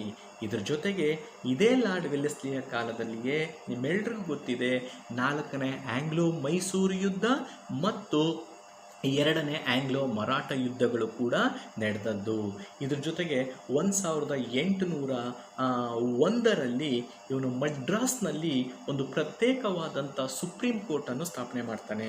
1801ರಲ್ಲಿ ಮಡ್ರಾಸ್ನಲ್ಲಿ ಒಂದು ಸ್ವತಂತ್ರವಾದಂಥ ಸುಪ್ರೀಂ ಕೋರ್ಟ್ ಲಾರ್ಡ್ ವೆಲ್ಲೆಸ್ಲಿಯ ಕಾಲದಲ್ಲೇ ಸ್ಥಾಪನೆಯಾಗಿದ್ದು. ಇದ್ರ ಜೊತೆಗೆ ಇವನ ಆಡಳಿತದ ಅವಧಿಯಲ್ಲಿಯೇ 1805ರ ಅವಧಿನಲ್ಲಿ ಒಂದು ವ್ಯಾಪಾರ ನೀತಿ ಜಾರಿಗೆ ಬರುತ್ತೆ. ಅದೇನು ಅಂದರೆ ಫ್ರೀ ಟ್ರೇಡ್ ಪಾಲಿಸಿ ಅಥವಾ ಅದನ್ನು ನಾವು ಮುಕ್ತ ವ್ಯಾಪಾರ ನೀತಿ ಅಂತ ಕರಿತೀವಿ. ಏನು ಮುಕ್ತ ವ್ಯಾಪಾರ ನೀತಿ ಅಂದರೆ, ಭಾರತದ ಆಂತರಿಕ ವ್ಯಾಪಾರದಲ್ಲಿ ಇದುವರೆಗೂ ಕೂಡ ಈ ಬ್ರಿಟಿಷ್ ಈಸ್ಟ್ ಇಂಡಿಯಾ ಕಂಪನಿಯ ಏಕಸ್ವಾಮ್ಯತೆ ಇತ್ತು. ಭಾರತದ ಆಂತರಿಕ ವ್ಯವಹಾರಗಳ ಮೇಲಿಂದ ಈಸ್ಟ್ ಇಂಡಿಯಾ ಕಂಪನಿಯ ಏಕಸ್ವಾಮ್ಯ ಅಧಿಕಾರ ಕೊನೆಗೊಂಡು ಭಾರತದಲ್ಲಿ ಒಂದು ಮುಕ್ತ ವ್ಯಾಪಾರ ನೀತಿ ಜಾರಿಗೆ ಬಂತು. ಅದನ್ನು ಫ್ರೀ ಟ್ರೇಡ್ ಪಾಲಿಸಿ ಅಂತ ಕರಿತೀವಿ. ಅದನ್ನು ಮೊದಲು ಜಾರಿಗೆ ತಂದವನು ಲಾರ್ಡ್ ವೆಲ್ಲೆಸ್ಲಿ. ಲಾರ್ಡ್ ವೆಲ್ಲೆಸ್ಲಿಯ ನಂತರ ನಾವು ನೋಡೋದಾದರೆ ಮತ್ತೊಬ್ಬ ಸುಪ್ರಸಿದ್ಧ governor general lord William Bentinck. Lord William Bentinck ಮೊದಲ 5 ವರ್ಷಗಳ ಕಾಲ ಬಂಗಾಳದ ಗವರ್ನರ್ ಜನರಲ್ ಆಗಿದ್ದ. ತದನಂತರದ 2 ವರ್ಷ ಬ್ರಿಟಿಷ್ ಭಾರತದ ಗವರ್ನರ್ ಜನರಲ್ ಆದ. ಇವನ ಒಟ್ಟು ಆಡಳಿತ 7 ವರ್ಷ, 1828ರಿಂದ 1835ರವರೆಗೆ ಲಾರ್ಡ್ ವಿಲಿಯಂ ಬೆಂಟಿಂಕ್ 7 ವರ್ಷಗಳ ಕಾಲ ಬ್ರಿಟಿಷ್ ಗವರ್ನರ್ ಜನರಲ್ ಆಗಿ ಸೇವೆ ಸಲ್ಲಿಸ್ತಾನೆ. ಭಾರತೀಯರ ಪಾಲಿಗೆ ಒಬ್ಬ ಉದಾರವಾದಿ ಗವರ್ನರ್ ಜನರಲ್ ಅಂತ ಹೇಳಿದರೆ ತಪ್ಪಾಗಲಾರ್ದು. ಒಳ್ಳೊಳ್ಳೆ ಸುಧಾರಣೆಗಳು ಇವನ ಕಾಲದಲ್ಲಿ ಭಾರತದಲ್ಲಿ ಜಾರಿಗೆ ಬರ್ತವೆ. ಫಾರ್ ಎಕ್ಸಾಂಪಲ್ 1829ರಲ್ಲಿ ಇವನು ಜಾರಿಗೆ ತಂದಂಥ 2 ಸಾಮಾಜಿಕ ಪಿಡುಗುಗಳ ನಿಷೇಧ ಕಾಯ್ದೆಗಳು. ಫಾರ್ ಎಕ್ಸಾಂಪಲ್ 29ರಲ್ಲಿ ಇವನು ಸತಿ ಪದ್ಧತಿ ನಿಷೇಧ ಕಾಯ್ದೆಯನ್ನು, ಬಾಲ್ಯ ವಿವಾಹ ಪದ್ಧತಿ ನಿಷೇಧ ಕಾಯ್ದೆಯನ್ನು ಜಾರಿಗೆ ತರ್ತಾನೆ. ಇದ್ರ ಜೊತೆಗೆ ಇವನ ಕಾಲದಲ್ಲೇ 1830ರಲ್ಲಿ 3ನೇ ಕಂದಾಯ ಪದ್ಧತಿ ಉತ್ತರ ಭಾರತದ ಆಗ್ರಾ ಮತ್ತು ಔಧ್ ಮತ್ತು ಪಂಜಾಬ್ಗಳಲ್ಲಿ ಜಾರಿಗೆ ಬರುತ್ತೆ. 1830ರಲ್ಲಿ ಇವನು ಜಾರಿಗೆ ತಂದ 3ನೆಯ ಕಂದಾಯ ಪದ್ಧತಿಯನ್ನೇ ನಾವು ಮಹಲ್ವಾರಿ ಕಂದಾಯ ಪದ್ಧತಿ ಅಂತ ಕರಿತೀವಿ. ಆ ಮಹಲ್ವಾರಿ ಕಂದಾಯ ಪದ್ಧತಿಯನ್ನು 1830ರಲ್ಲಿ ಪಂಜಾಬು, ಆಗ್ರಾ, ಔಧ್ ಪ್ರದೇಶಗಳಲ್ಲಿ ಇವನ ಕಾಲದಲ್ಲಿ ಜಾರಿಗೆ ತರಲಾಯಿತು. ಮಾರ್ಟಿನ್ಸ್ ಬರ್ಡ್ ಅಂತಕ್ಕಂಥವನು, ಯಾರು? ಮಾರ್ಟಿನ್ಸ್ ಬರ್ಡ್ ಅನ್ನುವಂಥ ಒಬ್ಬ ಅಧಿಕಾರಿ ಮಹಲ್ವಾರಿ ಕಂದಾಯ ಪದ್ಧತಿಯನ್ನು ಜಾರಿಗೆ ತರ್ತಾನೆ. ಈ ಮಾರ್ಟಿನ್ಸ್ ಬರ್ಡನನ್ನು ಉತ್ತರ ಭಾರತದ ಭೂ ಹಿಡುವಳಿಯ ಪಿತಾಮಹ ಅಂತ ಕರೀತಾರೆ. ಅವನು ಈ ಮಹಲ್ವಾರಿಯನ್ನು 1830ರಲ್ಲಿ ಜಾರಿಗೆ ತರ್ತಾನೆ. ಇದಾದ ಮೇಲೆ 1833ರಲ್ಲಿ ನಿಮ್ಮೆಲ್ಲರಿಗೂ ಗೊತ್ತಿದೆ, ಲಾರ್ಡ್ ವಿಲಿಯಂ ಬೆಂಟಿಂಕು ಭಾರತದಲ್ಲಿ ಇಂಗ್ಲಿಷ್ ಶಿಕ್ಷಣ ಪದ್ಧತಿಯನ್ನು ಜಾರಿಗೆ ತರಲು ಒಂದು ಸಾರ್ವಜನಿಕ ಶಿಕ್ಷಣ ಸಮಿತಿಯನ್ನು ರಚನೆ ಮಾಡ್ತಾನೆ. ಆ ಸಾರ್ವಜನಿಕ ಶಿಕ್ಷಣ ಸಮಿತಿಗೆ ಲಾರ್ಡ್ ಮೆಕಾಲೆಯನ್ನು ಅಧ್ಯಕ್ಷನನ್ನಾಗಿ ಮಾಡಲಾಗುತ್ತೆ. ಲಾರ್ಡ್ ಮೆಕಾಲೆ ಯಾರು ಅಂದರೆ, ಅವನು ಗವರ್ನರ್ ಜನರಲ್ ಕೌನ್ಸಿಲ್ನ ಸದಸ್ಯ. ಆ ಬ್ರಿಟಿಷ್ ಗವರ್ನರ್ ಜನರಲ್ ಕೌನ್ಸಿಲ್ನ ಸದಸ್ಯನಾದಂಥ ಲಾರ್ಡ್ ಮೆಕಾಲೆಯನ್ನು ಸಾರ್ವಜನಿಕ ಶಿಕ್ಷಣ ಸಮಿತಿಯ ಅಧ್ಯಕ್ಷನನ್ನಾಗಿ ಮಾಡ್ತಾನೆ.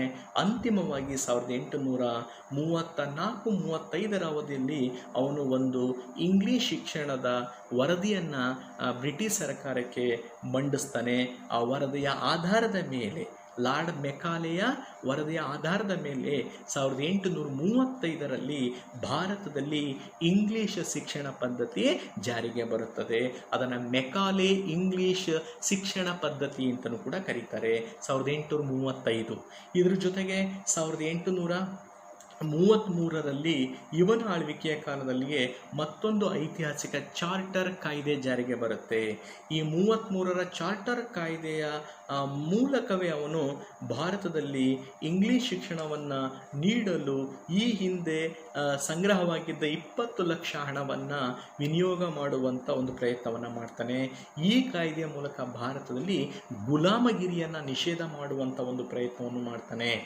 ಇದರ ಜೊತೆಗೆ ಭಾರತದಲ್ಲಿ ಇವನ ಆಳ್ವಿಕೆಯ ಕಾಲದಲ್ಲಿಯೇ ಪಾಶ್ಚಾತ್ಯ ಮಾದರಿಯ ವೈದ್ಯಕೀಯ ಪದ್ಧತಿಯನ್ನು ಜಾರಿಗೆ ತಂದದ್ದು. ಪಾಶ್ಚಾತ್ಯ ಮಾದರಿಯ ವೈದ್ಯಕೀಯ ಪದ್ಧತಿಯನ್ನು ಇವನ ಕಾಲದಲ್ಲೇ ಜಾರಿಗೆ ತಂದಿದ್ದು ಅನ್ನೋದಕ್ಕೆ ಬೆಸ್ಟ್ ಎಕ್ಸಾಂಪಲ್ಲು 1834-35ರ ಅವಧಿಯಲ್ಲಿ ಕೋಲ್ಕತ್ತಾದಲ್ಲಿ ಮೊಟ್ಟ ಮೊದಲ ಒಂದು ಮೆಡಿಕಲ್ ಕಾಲೇಜು ಇವನ ಕಾಲದಲ್ಲಿ ಸ್ಥಾಪನೆಯಾಗುತ್ತೆ. 1834-35ರ ಅವಧಿಯಲ್ಲಿ ಕೋಲ್ಕತ್ತಾದಲ್ಲಿ ಮೊಟ್ಟ ಮೊದಲ ಮೆಡಿಕಲ್ ಕಾಲೇಜನ್ನು ಸ್ಥಾಪನೆ ಮಾಡಿದವನು ವಿಲಿಯಂ ಬೆಂಟಿಂಗ್. ಮತ್ತು ಇವನ ಕಾಲದಲ್ಲೇ ಮುಂಬೈನಲ್ಲಿ ಒಂದು ಕಾಲೇಜು ಸ್ಥಾಪನೆಯಾಗುತ್ತೆ, ಎಲ್ಫಿನ್ಸ್ಟನ್ ಕಾಲೇಜು. ಮುಂಬೈನಲ್ಲಿ ಇವನ ಕಾಲದಲ್ಲಿಯೇ ಎಲ್ಫಿನ್ಸ್ಟನ್ ಕಾಲೇಜನ್ನು ಮುಂಬೈ ಎಲ್ಫಿನ್ಸ್ಟನ್ ಕಾಲೇಜ್ ಅಂತ ಕರೀತಾರೆ. ಅದು ಕೂಡ ಇವನ ಕಾಲದಲ್ಲಿ ಸ್ಥಾಪನೆಯಾದಂಥದ್ದು. ಇದರ ಜೊತೆಗೆ ಇವನ ಕಾಲದಲ್ಲೇ ಆಗ್ರಾದಲ್ಲಿಯೂ ಕೂಡ ಒಂದು ಸ್ವತಂತ್ರವಾದ ಸುಪ್ರೀಂ ಕೋರ್ಟನ್ನು ಸ್ಥಾಪನೆ ಮಾಡಲಾಗುತ್ತೆ. ಆಗ್ರಾದಲ್ಲಿ ಒಂದು ಸ್ವತಂತ್ರವಾದ ಸುಪ್ರೀಂ ಕೋರ್ಟನ್ನು ಸ್ಥಾಪನೆ ಮಾಡಲಾಗುತ್ತೆ. ಮತ್ತು 1834-35ರ ಅವಧಿಯಲ್ಲಿ ಇವನ ಕಾಲದಲ್ಲೇ ದೆಹಲಿಯಿಂದ ಕೋಲ್ಕತ್ತಾಗೆ ಒಂದು ಗ್ರ್ಯಾಂಡ್ ಟ್ರಂಕ್ ರಸ್ತೆಯನ್ನು ನಿರ್ಮಾಣ ಮಾಡಲಾಗುತ್ತೆ. ಡೆಲ್ಲಿ ಟು ಕೋಲ್ಕತ್ತಾಗೆ ಒಂದು ನ್ಯಾಷನಲ್ ಹೈವೇ, ಗ್ರ್ಯಾಂಡ್ ಟ್ರಂಕ್ ರಸ್ತೆ ಅಥವಾ ರಾಷ್ಟ್ರೀಯ ಹೆದ್ದಾರಿಯನ್ನು ನಿರ್ಮಾಣ ಮಾಡಲಾಗುತ್ತೆ. ಇದ್ರ ಜೊತೆಗೆ ಇವನ ಕಾಲದಲ್ಲೇ 1835ರಲ್ಲಿ ಬಾಂಬೆನಲ್ಲಿ ರಯತ್ವಾರಿ ಕಂದಾಯ ಪದ್ಧತಿಯನ್ನು ಜಾರಿಗೆ ತರಲಾಗುತ್ತದೆ. ಕಾರಣ ಇಷ್ಟೇ, 1820ರಲ್ಲಿ ಈ ಎರಡನೆಯ ರೈತವಾರಿ ಕಂದಾಯ ಪದ್ಧತಿಯನ್ನು ಬ್ರಿಟಿಷ್ ಸರ್ಕಾರ ನಮ್ಮ ದಕ್ಷಿಣ ಭಾರತದ ಮಡ್ರಾಸ್ನಲ್ಲಿ ಜಾರಿಗೆ ತಂದಿತ್ತು. ಮಡ್ರಾಸ್ನಲ್ಲಿ ಇದನ್ನು ಜಾರಿಗೆ ತಂದವರು ಯಾರು ಅಂದರೆ ಇಬ್ಬರು ಅಧಿಕಾರಿಗಳು, ಸರ್ ಥಾಮಸ್ ಮಂಡ್ರೋ ಅಂತಕ್ಕಂಥವನು, ಸರ್ ಥಾಮಸ್ ಮಂಡ್ರೋ ಮತ್ತು captain Alexander Read. Sir Thomas Munro ಮತ್ತು ಕ್ಯಾಪ್ಟನ್ ಅಲೆಕ್ಸಾಂಡರ್ ರೀಡ್ ಎಂಬ ಅಧಿಕಾರಿಗಳು ಸೇರಿ 1820ರಲ್ಲಿ ಮೊದಲ ಬಾರಿಗೆ ರೈತವಾರಿ ಕಂದಾಯ ಪದ್ಧತಿಯನ್ನು ದಕ್ಷಿಣ ಭಾರತದ ಮಡ್ರಾಸ್ನಲ್ಲಿ ಜಾರಿಗೆ ತಂದಿದ್ದರು. ಇದಾದ 15 ವರ್ಷಗಳ ಬಳಿಕ ಇದೇ ರೈತವಾರಿ ಕಂದಾಯ ಪದ್ಧತಿಯನ್ನು ಬಾಂಬೆನಲ್ಲಿ ಜಾರಿಗೆ ತಂದಿದ್ದು ಲಾರ್ಡ್ ವಿಲಿಯಂ ಬೆಂಟಿಂಕನ ಕಾಲದಲ್ಲಿ.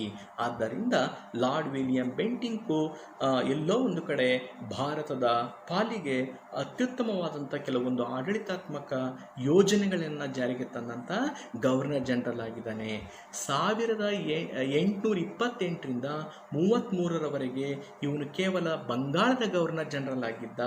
ಆದರೆ 1833ರ ಚಾರ್ಟರ್ ಕಾಯ್ದೆಯ ಮೂಲಕ ಇವನು ಭಾರತದ ಗವರ್ನರ್ ಜನರಲ್ ಆಗ್ತಾನೆ. ಇವನೇ ಬ್ರಿಟಿಷ್ ಭಾರತದ ಮೊದಲ ಗವರ್ನರ್ ಜನರಲ್ ಎಂಬ ಹೆಗ್ಗಳಿಕೆಗೂ ಪಾತ್ರನಾಗ್ತಾನೆ 33ರಿಂದ 35ರವರೆಗೆ. ಅಂತಿಮವಾಗಿ ಮತ್ತೊಬ್ಬ 5ನೆಯ ಒಬ್ಬ ಸುಪ್ರಸಿದ್ಧ ಗವರ್ನರ್ ಜನರಲ್ ಯಾರು ಅಂದರೆ ಲಾರ್ಡ್ ಡಾಲೌಸಿ. ಲಾರ್ಡ್ ಡಾಲೌಸಿ 8 ವರ್ಷಗಳ ಕಾಲ ಬ್ರಿಟಿಷ್ ಭಾರತದ ಗವರ್ನರ್ ಜನರಲ್ ಆಗಿದ್ದ.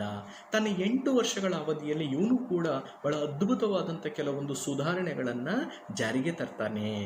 ಫಾರ್ ಎಕ್ಸಾಂಪಲ್ 1848ರಲ್ಲಿ ಇವನು ಜಾರಿಗೆ ತಂದಂಥ ದತ್ತು ಮಕ್ಕಳಿಗೆ ಹಕ್ಕಿಲ್ಲ ಕಾಯಿದೆ, ದತ್ತು ಮಕ್ಕಳಿಗೆ ಹಕ್ಕಿಲ್ಲ ಸಿದ್ಧಾಂತವನ್ನು 1848ರಲ್ಲಿ ಜಾರಿಗೆ ತಂದು ಆ ಮೂಲಕ ಅವನು ಸತಾರ, ಝಾನ್ಸಿ, ಸಂಬಾಲ್ಪುರ, ನಾಗಪುರ, ಉದಯಪುರ ಇಂಥ ಅನೇಕ ಹಿಂದೂ ರಜಪೂತ ಸಂಸ್ಥಾನಗಳನ್ನು ಯುದ್ಧವಿಲ್ಲದೆ ಗೆದ್ದುಕೊಂಡು ಬ್ರಿಟಿಷ್ ಸಾಮ್ರಾಜ್ಯಕ್ಕೆ ಸೇರಿಸ್ತಾನೆ. ಅದಾದಮೇಲೆ ಮತ್ತು ಇವನ ಕಾಲದಲ್ಲೇ ಎರಡನೇ ಆಂಗ್ಲೋ ಸಿಖ್ ಯುದ್ಧವು ನಡೆದಿದ್ದು. ಇವನ ಕಾಲದಲ್ಲೇ ಎರಡನೇ ಆಂಗ್ಲೋ ಸಿಖ್ ಯುದ್ಧ ನಡೆದಿದ್ದು. ಮತ್ತು 1852ರಲ್ಲಿ ಭಾರತದಲ್ಲಿ ಪ್ರಥಮ ಬಾರಿಗೆ ಟೆಲಿಗ್ರಾಫ್ ಯೋಜನೆಯನ್ನು ಜಾರಿಗೆ ತಂದವನು. 1852ರಲ್ಲಿ ಭಾರತದಲ್ಲಿ ಮೊದಲ ಬಾರಿಗೆ ಟೆಲಿಗ್ರಾಫ್ ಸಂಪರ್ಕವನ್ನು ಜಾರಿಗೆ ತಂದದ್ದು ಲಾರ್ಡ್ ಡಲ್ಹೌಸಿಯ ಕಾಲದಲ್ಲಿ. ಮತ್ತು 1853ರಲ್ಲಿ ಇವನ ಕಾಲದಲ್ಲಿಯೇ ಭಾರತದಲ್ಲಿ ಮೊದಲ ರೈಲು ಮಾರ್ಗದ ಯೋಜನೆಯನ್ನು ಕೈಗೆತ್ತಿಕೊಂಡಿದ್ದು. ಇವನ ಕಾಲದಲ್ಲಿ ನಿರ್ಮಾಣವಾದ ಭಾರತದ ಮೊದಲ ರೈಲ್ವೆ ಮಾರ್ಗ ಎಲ್ಲಿಂದ ಎಲ್ಲಿವರೆಗೂ ಅಂದರೆ ಫ್ರಮ್ ಮುಂಬೈ ಟು ಥಾಣಾ ನಗರ, ಫ್ರಮ್ ಬಾಂಬೆ ಟು ಥಾಣಾ. ಇದು 1853ರಲ್ಲಿ ಡಲ್ಹೌಸಿಯ ಕಾಲದಲ್ಲಿ ನಿರ್ಮಾಣವಾದ ಮೊದಲ ರೈಲ್ವೆ ಮಾರ್ಗ ಮುಂಬೈ ಟು ಥಾಣಾ. ಇದೇ 1853ರಲ್ಲಿ ಮತ್ತೊಮ್ಮೆ 20 ವರ್ಷಗಳ ತದನಂತರ ಬಂದಂಥ ಚಾರ್ಟರ್ ಕಾಯಿದೆ. ಅಂದರೆ ಇವನ ಕಾಲದಲ್ಲಿ 1853ರಲ್ಲಿ ಮತ್ತೊಂದು ಚಾರ್ಟರ್ ಕಾಯ್ದೆ ಜಾರಿಗೆ ಬರುತ್ತೆ. ಈ 53ರ ಚಾರ್ಟರ್ ಕಾಯ್ದೆಯ ಅನ್ವಯ ಭಾರತದಲ್ಲಿ ಇಂಗ್ಲಿಷ್ ಶಿಕ್ಷಣದಲ್ಲಿ ಕೆಲವೊಂದು ಬದಲಾವಣೆಗಳನ್ನು ಮಾಡಬೇಕಾಗುತ್ತೆ. ಆ ಪ್ರಕಾರವಾಗಿ ಈ ಒಂದು ಕಾಯ್ದೆಯ ಮೂಲಕ ಸರ್ ಚಾರ್ಲ್ಸ್ ವುಡ್ ಅಂತಕ್ಕಂಥವನು 1854ರಲ್ಲಿ ತನ್ನದೇ ಆದ ಒಂದು ಹೊಸ ಶಿಕ್ಷಣ ವರದಿಯನ್ನು ಮಂಡಿಸಿದ, ಶಿಕ್ಷಣ ವರದಿಯನ್ನು ಜಾರಿಗೆ ತಂದ. ಆ ಶಿಕ್ಷಣ ವರದಿಯೇ ಚಾರ್ಲ್ಸ್ ವುಡ್ ಶಿಕ್ಷಣ ವರದಿ. 1854ರ ಸರ್ ಚಾರ್ಲ್ಸ್ ವುಡ್ ಶಿಕ್ಷಣ ವರದಿ. 1854ರ ಆ ಚಾರ್ಲ್ಸ್ ವುಡ್ ಶಿಕ್ಷಣ ವರದಿಯನ್ನು ನಾವು ಏನಂತ ಕರಿತೀವಿ ಅಂತಂದರೆ ಭಾರತದ ಇಂಗ್ಲಿಷ್ ಶಿಕ್ಷಣದ ಮ್ಯಾಗ್ನಾ ಕಾರ್ಟಾ. ಭಾರತದ ಇಂಗ್ಲಿಷ್ ಶಿಕ್ಷಣದ ಮ್ಯಾಗ್ನಾ ಕಾರ್ಟಾ ಅಂತ ಯಾವ ಶಿಕ್ಷಣ ವರದಿಯನ್ನು ಕರಿತೀವಿ? ಚಾರ್ಲ್ಸ್ ವುಡ್ ಶಿಕ್ಷಣ ವರದಿಯನ್ನು ಭಾರತೀಯರ ಇಂಗ್ಲಿಷ್ ಶಿಕ್ಷಣದ ಮ್ಯಾಗ್ನಾ ಕಾರ್ಟಾ, ಅಥವಾ ಇದನ್ನು ಆಧುನಿಕ ಭಾರತದ ಶೈಕ್ಷಣಿಕ ವ್ಯವಸ್ಥೆಯ ಜನನಿ ಅಂತ ಕರೀತಾರೆ. ಆಧುನಿಕ ಭಾರತದ ಶೈಕ್ಷಣಿಕ ವ್ಯವಸ್ಥೆಯ ಜನನಿ ಅನ್ನುವಂಥ ಒಂದು ಹೆಸರಲ್ಲಿ ಚಾರ್ಲ್ಸ್ ವುಡ್ ವರದಿಯನ್ನು ಕರೀತಾರೆ. ಈ ವರದಿಯ ಪ್ರಕಾರವೇ ಭಾರತದಲ್ಲಿ ಪ್ರಾಥಮಿಕ ಶಿಕ್ಷಣವನ್ನು ದೇಶೀಯ ಭಾಷೆಯಲ್ಲಿ ನೀಡಿದರೆ ಉನ್ನತ ಶಿಕ್ಷಣವನ್ನು ವಿದೇಶಿ ಭಾಷೆಯಲ್ಲಿ ನೀಡ್ತಕ್ಕಂಥದ್ದು. ಇದರ ಜೊತೆಗೆ ಭಾರತದಲ್ಲಿ ಒಂದು ಸಾರ್ವತ್ರಿಕ ಶಿಕ್ಷಣವನ್ನು ಜಾರಿಗೆ ತರ್ತಕ್ಕಂಥದ್ದು, ಮತ್ತು ಭಾರತದಲ್ಲಿ ವಿಶ್ವವಿದ್ಯಾನಿಲಯಗಳ ಸ್ಥಾಪನೆಯನ್ನು ಮಾಡ್ತಕ್ಕಂಥದ್ದು. ಹೀಗೆ ಹಲವು ಅಂಶಗಳನ್ನು ಈ ಚಾರ್ಲ್ಸ್ ವುಡ್ ವರದಿನಲ್ಲಿ ಹೇಳಲಾಗುತ್ತೆ. ತದನಂತರ ಇದೇ 54ರಲ್ಲಿ ಲಾರ್ಡ್ ಡಲ್ಹೌಸಿ 1854ರಲ್ಲಿ ಆಧುನಿಕ ಅಂಚೆ ವ್ಯವಸ್ಥೆಯನ್ನು ಭಾರತದಲ್ಲಿ ಜಾರಿಗೆ ತರ್ತಾನೆ. ಇದೇ 1854ರಲ್ಲಿ ಚಾರ್ಲ್ಸ್ ವುಡ್ ಭಾರತದಲ್ಲಿ ಮೊದಲ ಬಾರಿಗೆ ಆಧುನಿಕ ಅಂಚೆ ವ್ಯವಸ್ಥೆಯನ್ನು ಜಾರಿಗೆ ತರ್ತಾನೆ. ಈ ಆಧುನಿಕ ಅಂಚೆ ವ್ಯವಸ್ಥೆಯ ಜೊತೆಗೆ 1855ಕ್ಕೆ ಬಂದರೆ 55ರಲ್ಲಿ ಇವನ ಕಾಲದಲ್ಲಿಯೇ ಭಾರತದಲ್ಲಿ ಹಿಂದೂ ಮ್ಯಾರೇಜ್ ಆ್ಯಕ್ಟ್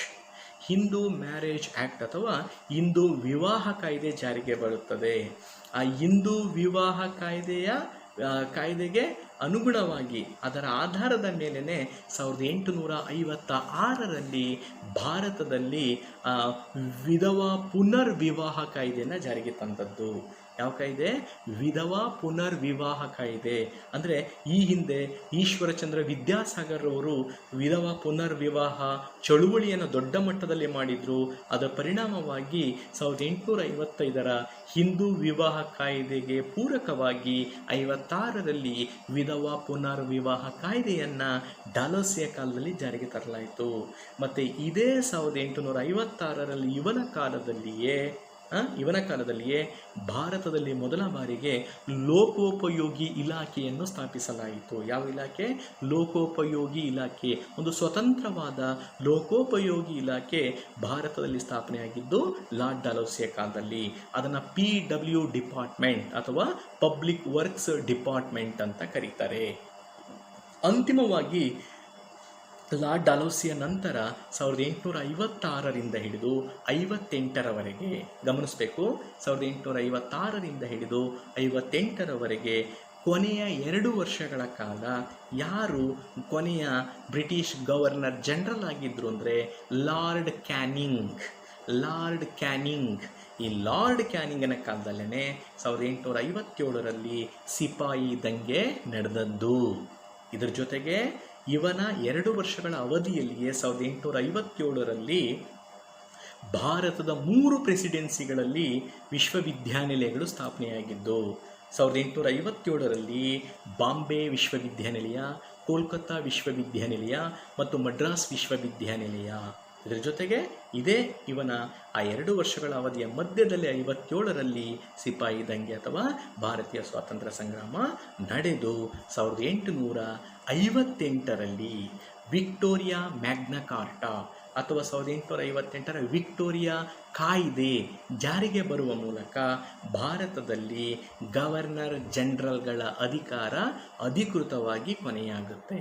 ಭಾರತದಲ್ಲಿ ಗವರ್ನರ್ ಜನರಲ್ಗಳ ಅಧಿಕಾರ ಅಧಿಕೃತವಾಗಿ ಕೊನೆಯಾಗುತ್ತೆ. ಅಂದರೆ ಭಾರತದಲ್ಲಿ ಹೆಚ್ಚು ಕಡಿಮೆ 80 ವರ್ಷಗಳಿಗೂ ಹೆಚ್ಚು ಕಾಲ ಆರಂಭದ ಕಾಲಘಟ್ಟದಲ್ಲಿ ಈಸ್ಟ್ ಇಂಡಿಯಾ ಕಂಪನಿಯಲ್ಲಿ ಬ್ರಿಟಿಷ್ ಗವರ್ನರ್ ಜನರಲ್ಗಳ ಅಧಿಕಾರ ಇತ್ತು. 1858ರ ನಂತರ ಭಾರತದಲ್ಲಿ ಒಂದು ಹೊಸ ಆಡಳಿತ ವ್ಯವಸ್ಥೆ ಜಾರಿಗೆ ಬರುತ್ತೆ. ಅದುವೇ ಬ್ರಿಟಿಷ್ ವೈಸ್ರಾಯ್ಗಳ ಅಧಿಕಾರ. 1848ರಿಂದ 1947ರವರೆಗೆ ಭಾರತದಲ್ಲಿ ಬ್ರಿಟಿಷ್ ವೈಸ್ರಾಯ್ಗಳ ಅಧಿಕಾರ ಅಸ್ತಿತ್ವದಲ್ಲಿ ಇತ್ತು. ಈ ಅವಧಿಯಲ್ಲಿ ಸರಿಸುಮಾರು 20ಕ್ಕೂ ಹೆಚ್ಚು ಬ್ರಿಟಿಷ್ ವೈಸ್ರಾಯ್ಗಳು ಆಡಳಿತವನ್ನು ನಡೆಸ್ತಾರೆ. 20ಕ್ಕೂ ಹೆಚ್ಚು ಬ್ರಿಟಿಷ್ ವೈಸ್ರಾಯ್ಗಳು ಈ ಅವಧಿಯಲ್ಲಿ ತಮ್ಮ ಆಡಳಿತವನ್ನು, 2ನೇ ಹಂತದ ಆಡಳಿತವನ್ನು ನಡೆಸ್ತಾರೆ.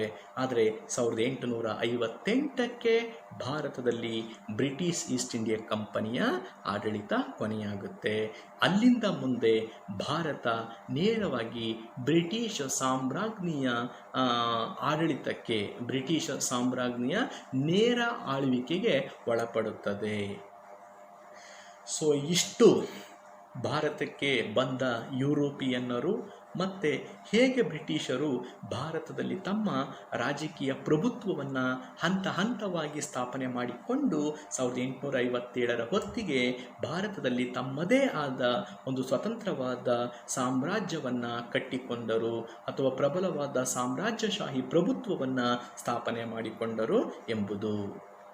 ಸೊ ಇಷ್ಟು ಮಾಹಿತಿಯನ್ನು ಹೇಳ್ತಾ ಮುಂದಿನ ನಮ್ಮ ತರಗತಿನಲ್ಲಿ ನಾವು ಭಾರತದ ರಾಷ್ಟ್ರೀಯ ಚಳವಳಿ ಅಥವಾ ಸ್ವಾತಂತ್ರ್ಯ ಚಳುವಳಿಯನ್ನು 3 ಹಂತಗಳಲ್ಲಿ ಬಹಳ ಸವಿಸ್ತಾರವಾಗಿ ಚರ್ಚೆಯನ್ನು ಮಾಡೋಣ ಅಂತ ಹೇಳ್ತಾ, ಸೊ ಇಲ್ಲಿಗೆ ಈ ಒಂದು ತರಗತಿಯನ್ನು ನಾನು ನಿಲ್ಲಿಸ್ತಾ ಇದ್ದೀನಿ. Thank you one and all.